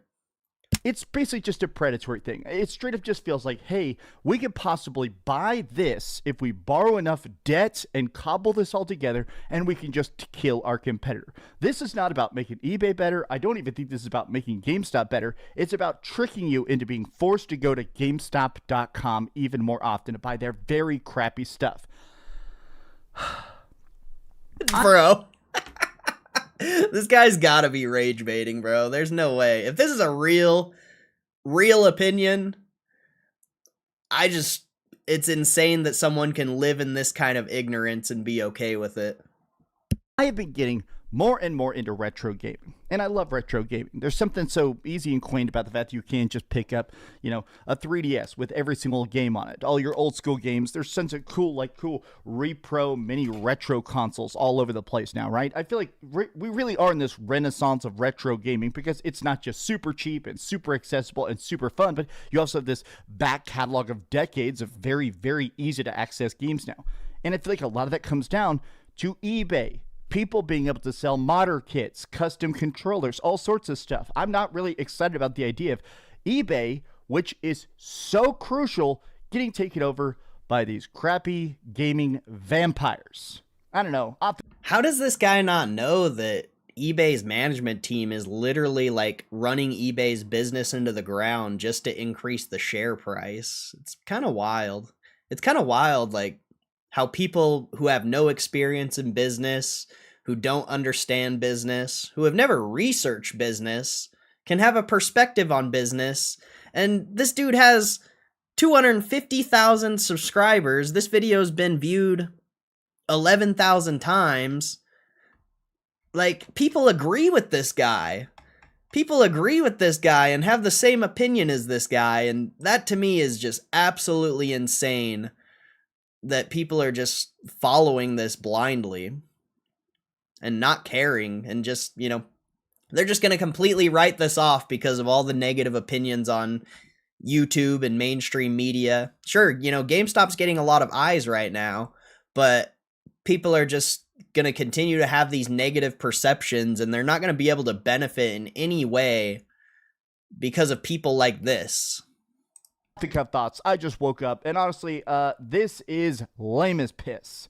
Tell me your thoughts in the comments down below. If you enjoyed this video, be sure to give it a like, subscribe if you haven't already, and please keep dreaming. Screw GameStop. I know I've been saying that for like literally 10 years. How are these people not dead? Legitimately, I want to watch like a documentary called... You want to know how GameStop's not dead? Because the people on the team and Ryan Cohen know how to run a business, know how to grow a business, know how to transform a failing business. I feel like that's pretty obvious. If GameStop was a trash business, if GameStop was garbage, it wouldn't be around anymore.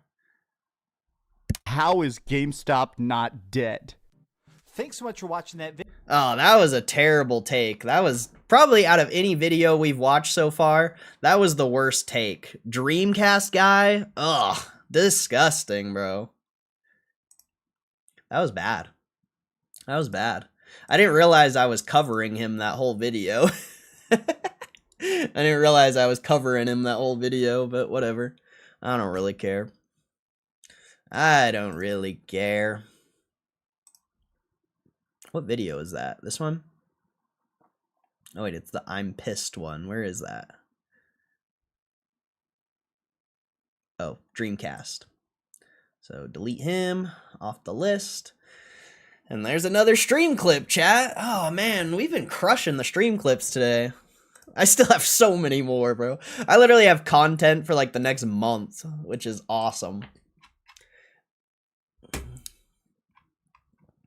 Probably be posting like 2 or 3 videos a day here soon. And then, streaming once or twice a day. I don't know if you guys know, but we've done a couple like late night streams recently, and they've been pretty fun.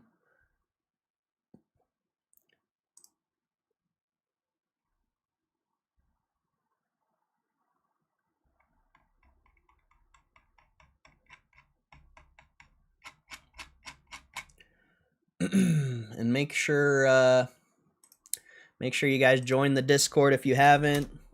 Post some memes there. Spread some news. It's free.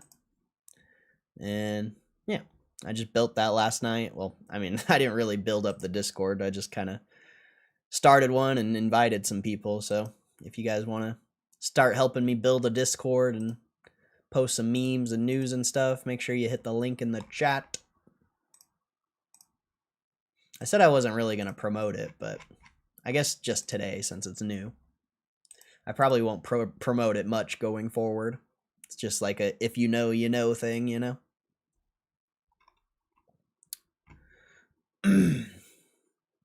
What's up, Bruno?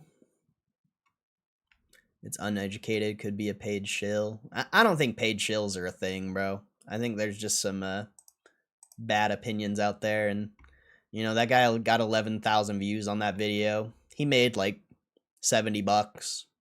Like, he doesn't need to be a paid shill. He has a pretty good, solid, popular YouTube channel, you know? It's just some people don't know what they're talking about. And also, maybe he knows GameStop's a good business, but he knows how to get people angry, you know? He knows how to rage bait people. I mean, that's how a lot of YouTubers get popular, is by rage baiting people, so. But I think the paid shill narrative is kind of cope, if I'm just being honest. I think it's kind of cope. Because these people, they have a business on YouTube. They make money from YouTube, and they don't need to be paid for anything, especially talking about one of the most popular topics on the internet right now. Like, I can't have the opinion that he's a paid shill when, you know, he's just doing his job and just talking about what's popular.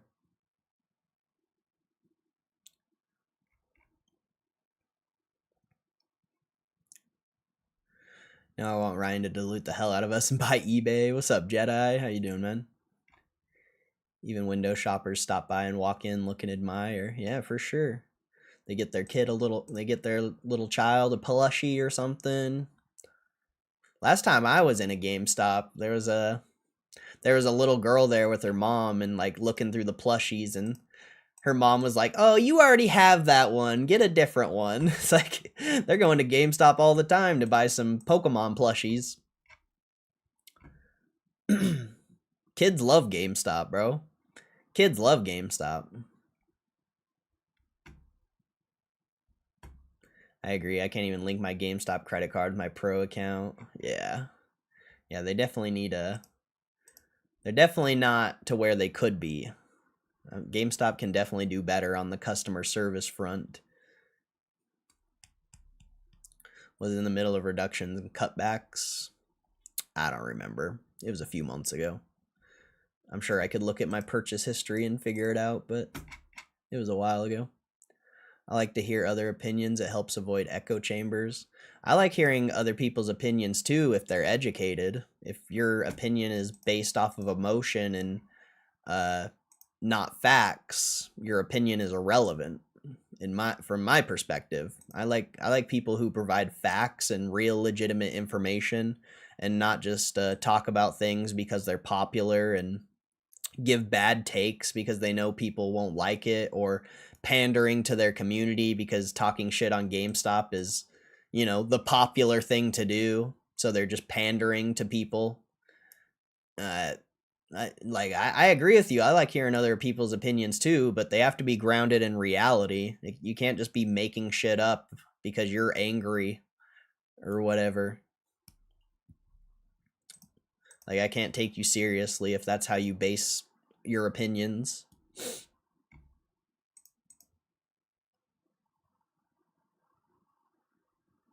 He just sees the price action going up a little recently equals good. That guy didn't even talk anything about the stock, though. He didn't say a single thing about the stock. Can I ask what you did for a living before streaming?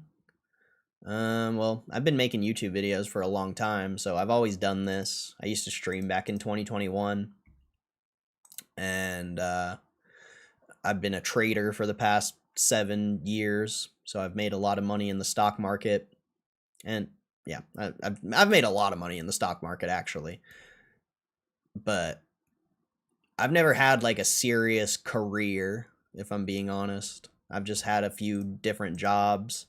Like my last job, I used to work at an eBay warehouse actually. I also used to sell on eBay. I still do, but I just don't have very many products to sell on eBay. But my last job, I worked at an eBay warehouse, and I just listed stuff on eBay and helped them put product on the shelf and whatever.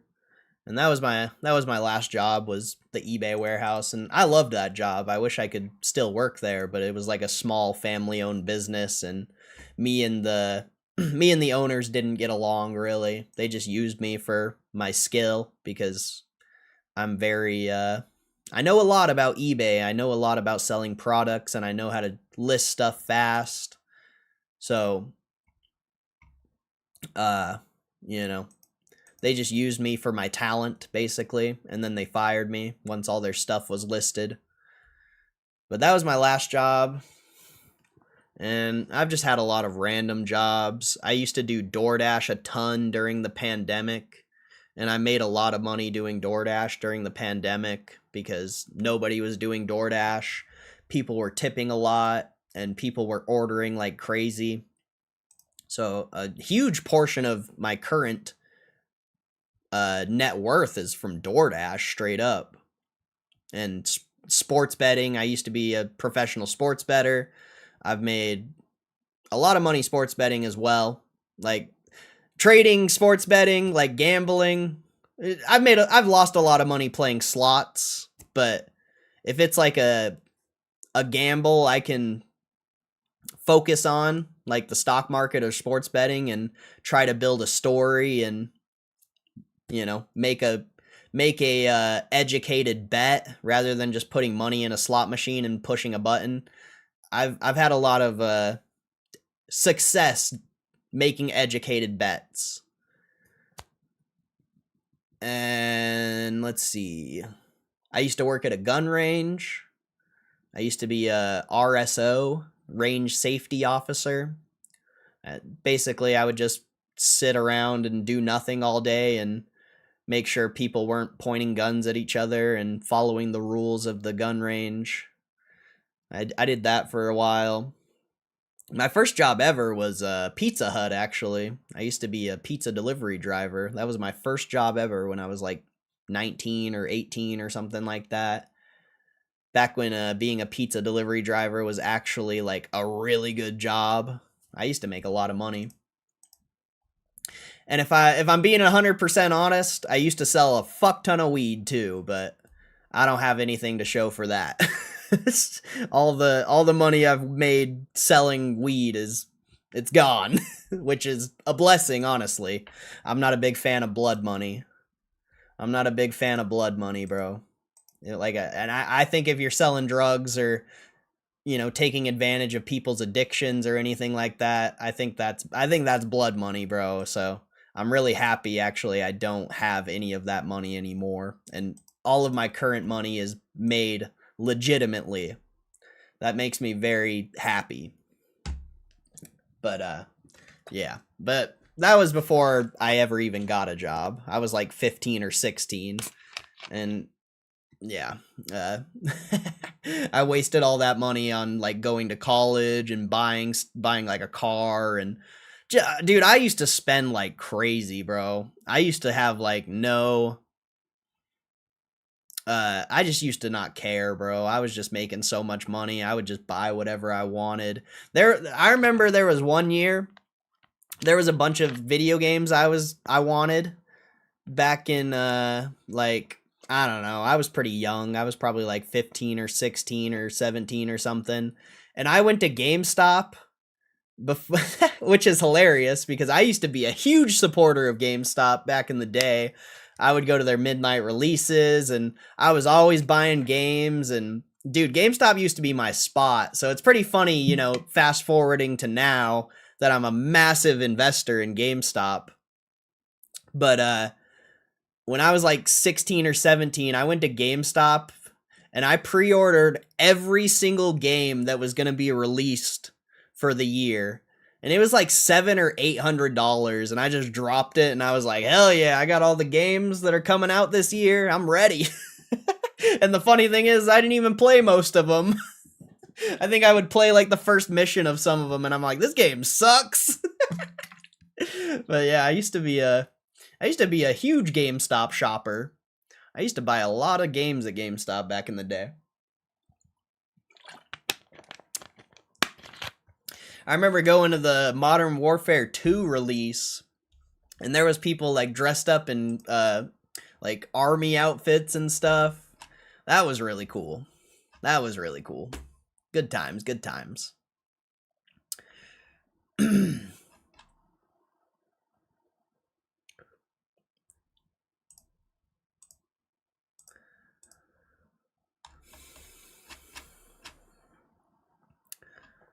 Let's see. Corey not being a metalhead is the only psyop? What?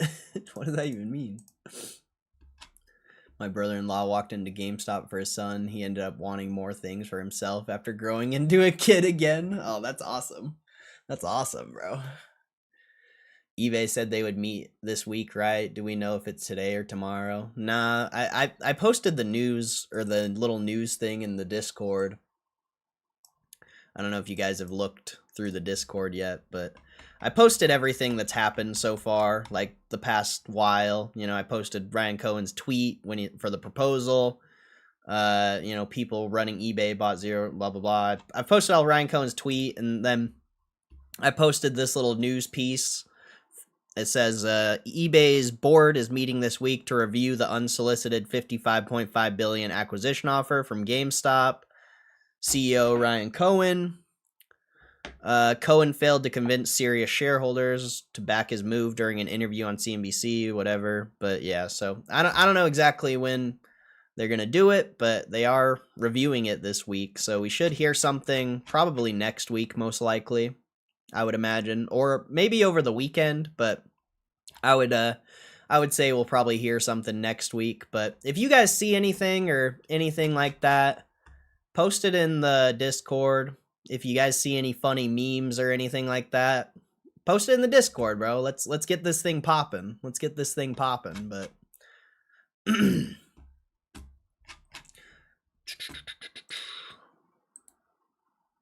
let's make it a place that people actually want to go to, you know? Or at least try to. I know people are busy, and you know, you just go and look at a Super Stonk and it's a lot easier, but I'm trying to get away from Super Stonk personally. I'm pretty done with that community, especially after that stream with you know, the 1,500 people. Like, I'm pretty much done with that community, so I'm gonna focus on my community and building my community, and hopefully we can turn it into something much better than Super Stonk.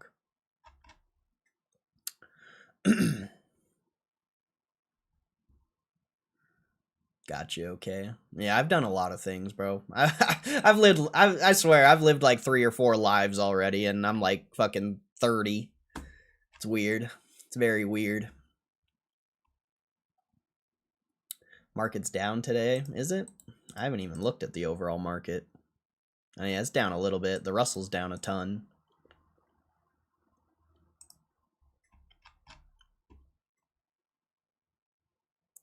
You took your earnings and invested? Yeah.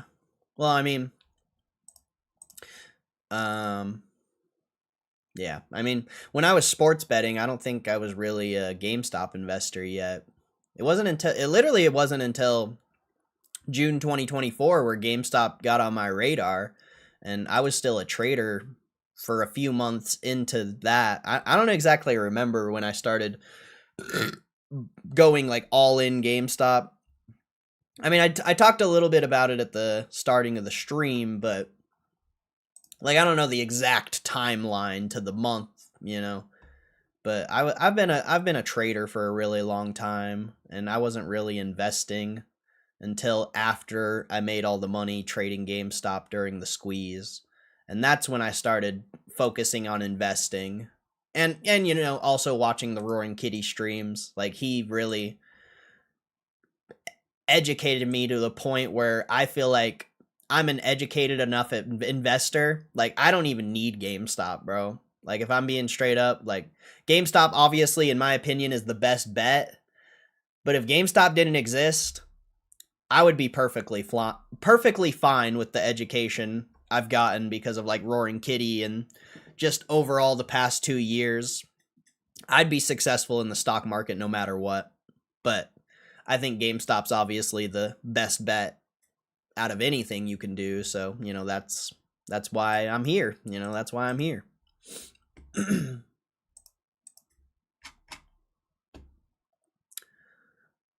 Let's see. I still do, but I used to. Nah, I haven't made a sports bet since Marab versus Islam. I think that was my last sports bet. Was Marab versus Islam, because the market had Marab as like a plus 300, and it, to me, that made 0 sense. So it was an easy bet, but yeah, I haven't placed a sports bet in a really long time. I'm not interested. I'm interested. If I have extra money, I'm buying GameStop, bro. I do think that poly market bet is very interesting. That GameStop one. $100 for every $100 is over $600. Like, that's a really good bet from a risk to reward perspective. But I probably won't even bet on that. Like, any extra money I have goes to GameStop shares.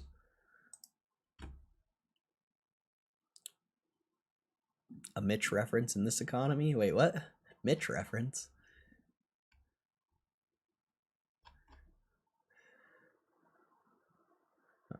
I didn't even notice the market. I straight up didn't even notice the market closed, bro. I've just been yapping. Professional gambler. Yeah, bro. Straight up. My first, second year of sports betting, I made over $20,000. So, I'd consider. I mean, obviously, I would have had to continue to bet and have more time to truly be considered a professional gambler, but I think my year or two of sports betting has proved my strategy correct. And, you know, that's why I don't sports bet anymore, because I don't feel like my strategy is relevant anymore. There's a couple things I've seen, but it's very rare I see a sports bet that I would find interesting these days. But I also only bet UFC, so, you know, it's, maybe if I was focused on other sports or something, I could have more opportunities in the sports betting realm, but I only bet on what I know, and UFC is the only sport I truly know, and I don't know it that well anymore. And also, I just don't think there's good bets anymore. I think the sports betting market got a lot smarter, or maybe a lot more strict, or maybe a mix of both.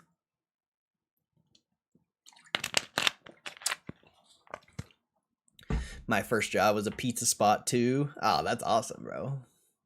Could be argued that stock market is blood money, but we don't need to do that. I mean, yes and no, but at least it's legal, you know? At least it's legal. You know, I don't have an issue, like, you make your money however you want, you know, you gotta live, you gotta do what you gotta do, so I don't have any, like, hate towards people that sell substances and stuff like that. Like, I get it, but it's just not for me, man. It's just not for me. I think it's bad karma to be preying on people's addictions.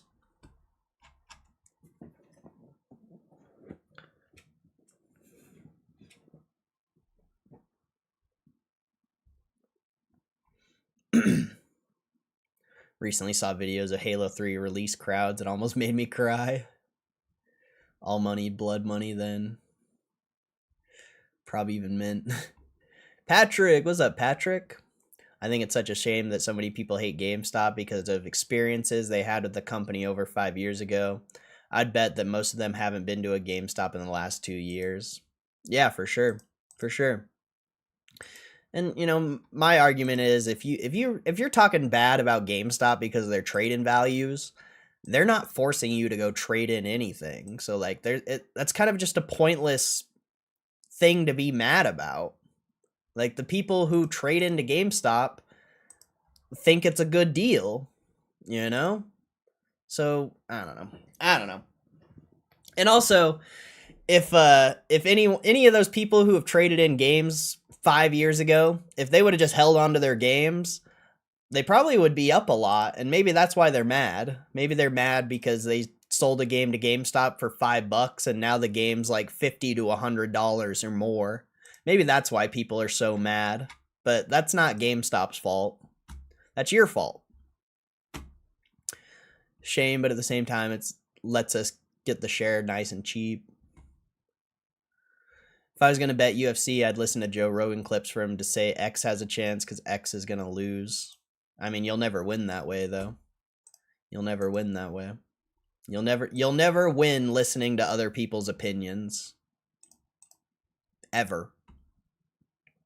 Sports betting, professional gambling is a solo venture.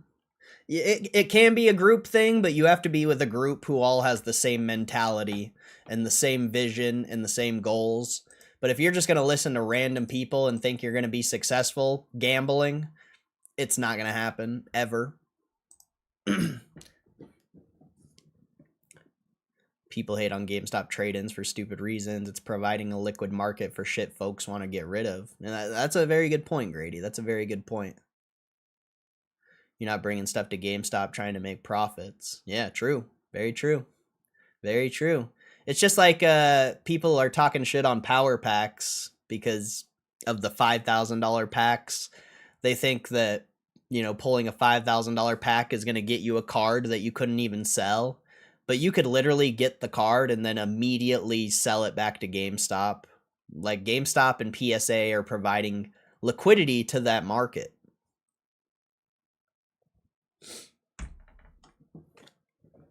And, you know, GameStop's going to potentially provide liquidity to a lot of markets if this eBay deal works out.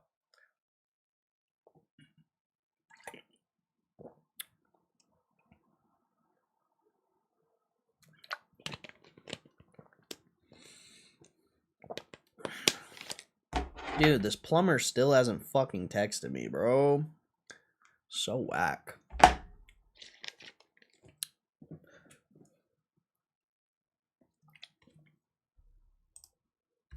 So whack.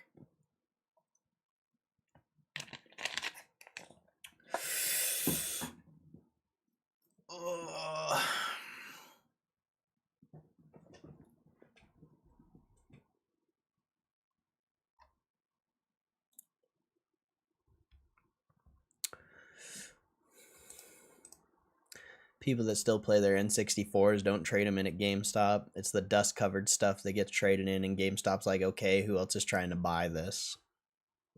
Yeah, definitely. Definitely. And, you know, that could also be why they want eBay, because people probably aren't trading in their games like they used to because they're so valuable now, you know? Old video games are collectibles now. They're investments, so that's also probably why they're trying to get into this eBay thing, because they want to find other items that people can trade in and take advantage of it, of course.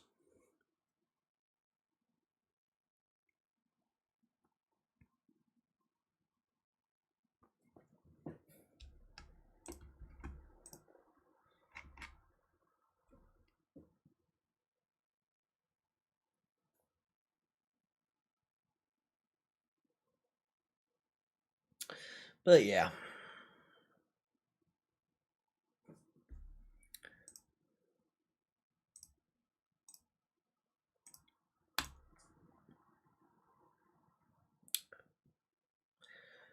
You guys got anything else you want to talk about? I think I'm going to get out of here in a sec, unless you guys got something you want to talk about.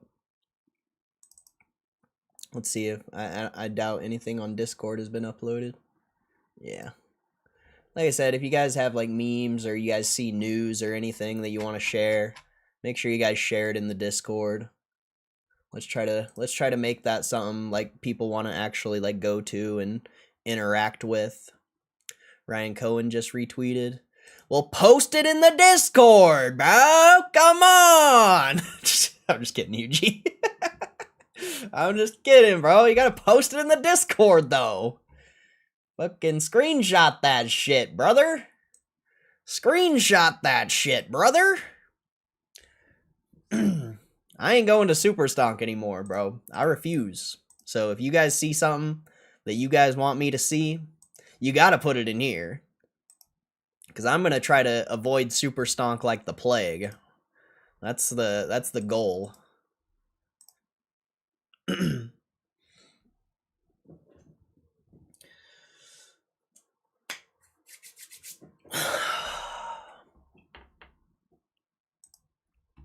I want to talk about nuclear-powered yacht selling Steam games. Wait, what?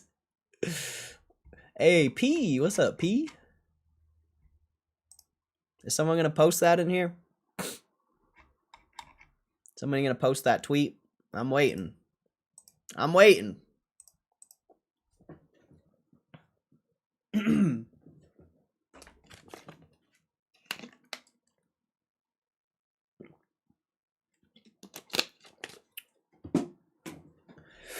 Still waiting.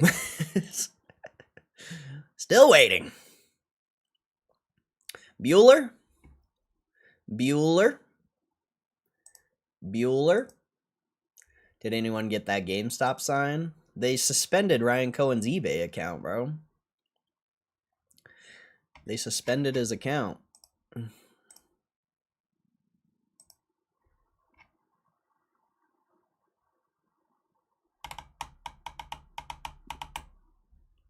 Bueller? Is someone gonna post this? I thought the account reopened. Did it? I have no clue. I haven't looked. I thought it got banned or suspended or whatever. I didn't know it got reactivated. Oh, yeah, I guess it's back. I didn't know that. He posted something new as well. Yesterday it was 36 listings. Today it's 37. What did he post? I think that.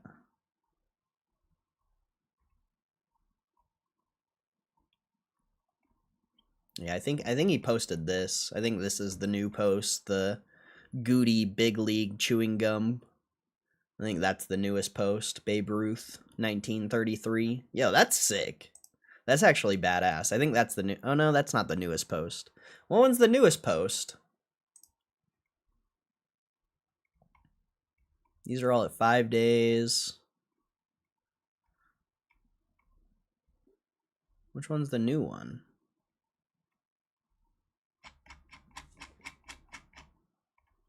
I swear he posted a new one. I thought it was at 36 yesterday.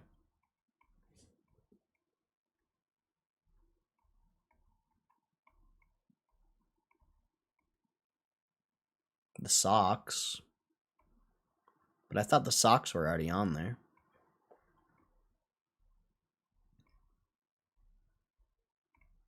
Yeah, I don't know what I thought they put. I thought there was only 36 things yesterday, but yeah, I guess his thing's back, but you still have 6 days on the auction, so it's gonna be a while.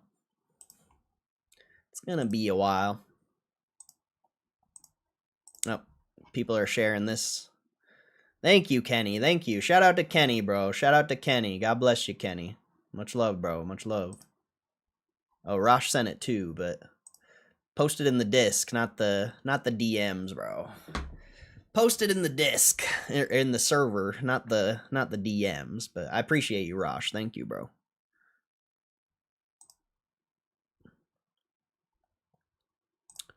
I'll use Kenny's. I'll use Kenny's.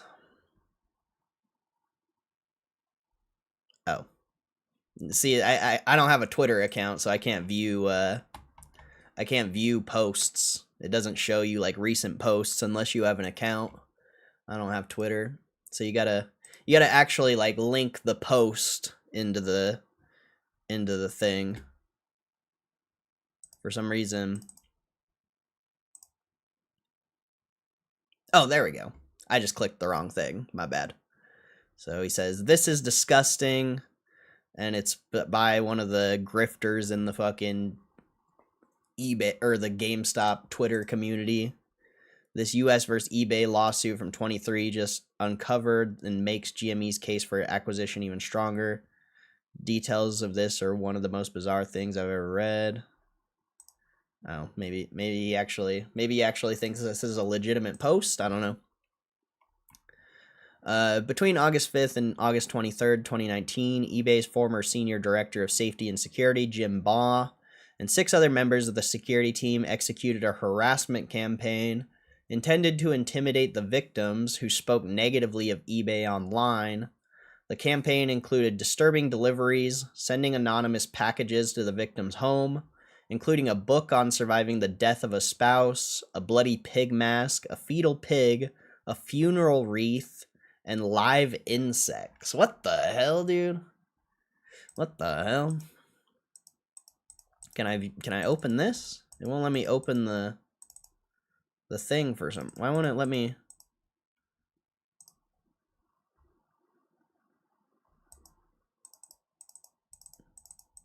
I can't.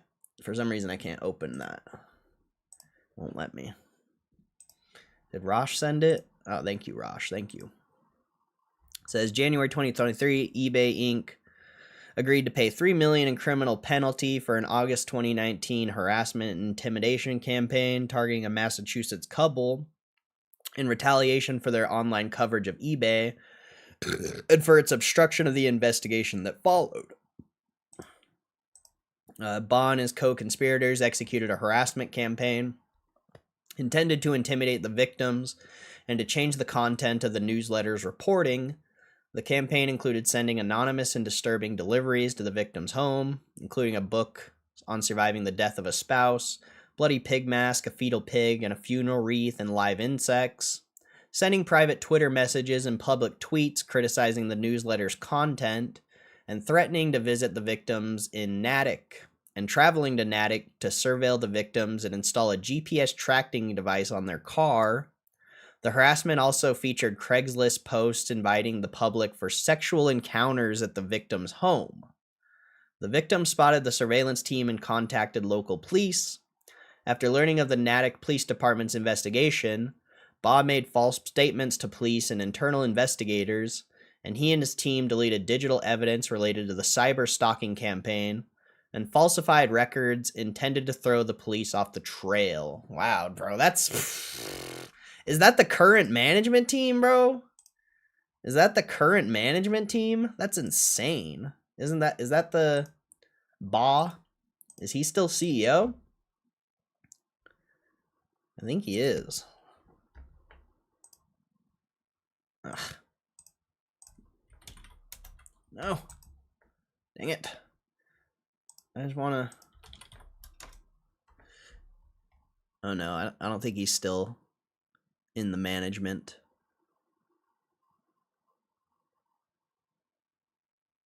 I don't think he's still in the management, but that's still insane. That's still insane. Thanks, thank you, Kenny and Rosh, for sharing that in the Discord. I appreciate it. I appreciate it. Thank you, guys.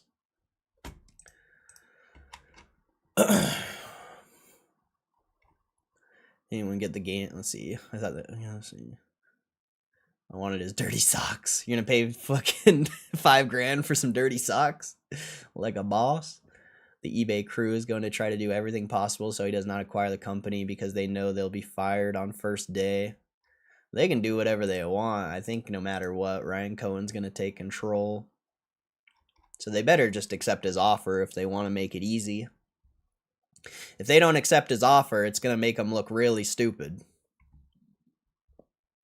Break Nation! What's up, Break Nation? Hope you're doing good. Reese is usually pretty trustworthy. Oh, I don't pay attention to his content. I don't really pay attention to most people that talk about GameStop. Especially Twitter. Twitter is not a great place for me. I don't like Twitter.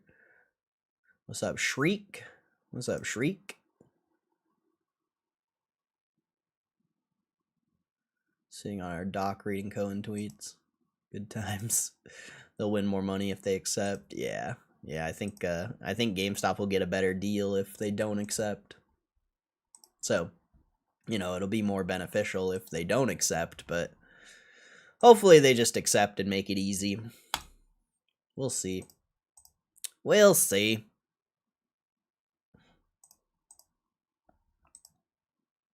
But that's chill.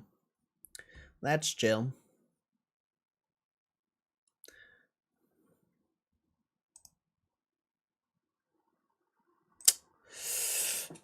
Ugh. All right. I think I'm going to get out of here, chat. I appreciate y'all. Thank you for always supporting the stream. Shout out my OGs. Thank you guys for always supporting the stream in the good and the bad times. I appreciate you guys. Thank you. And shout out the new people. Appreciate you guys giving the stream another chance. And hopefully we'll see you again. Later Moose, later P, later Ruben.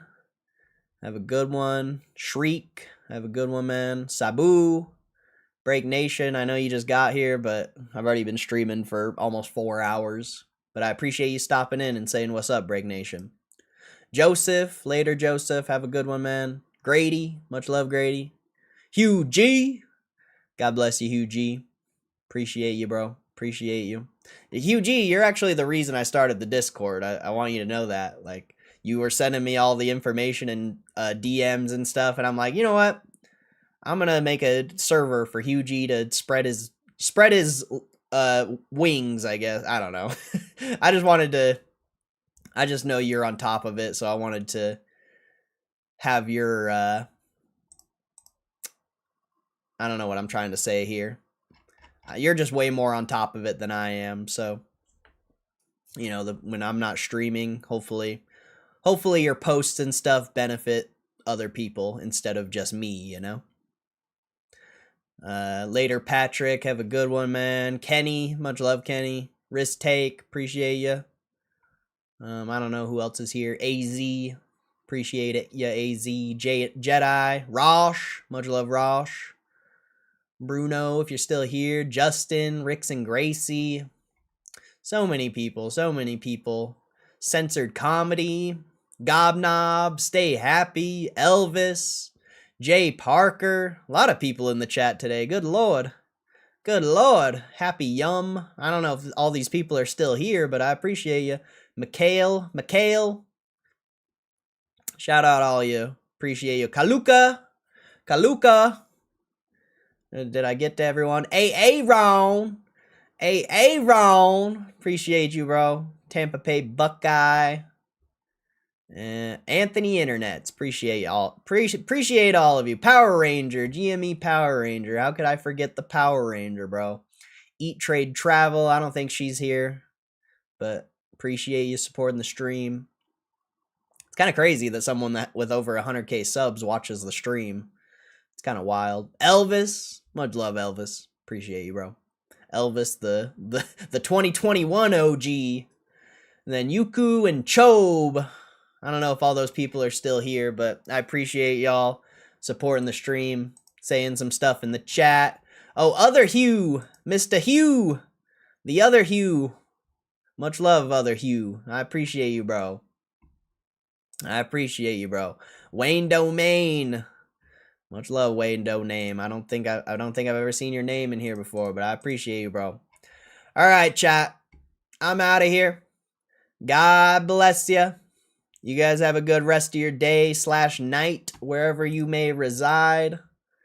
And yeah, I just really appreciate your guys' support and you guys watching the stream and the videos. I really appreciate it. And yeah, exciting times right now. Hopefully it will continue to be exciting, so we have a lot of stuff to report on and you know, the stream can continue to grow and it doesn't get stagnant like it did for a little while there. But either way, you know, I'll still be around and hopefully you guys will be too. But I'm out of here. God bless you. Peace.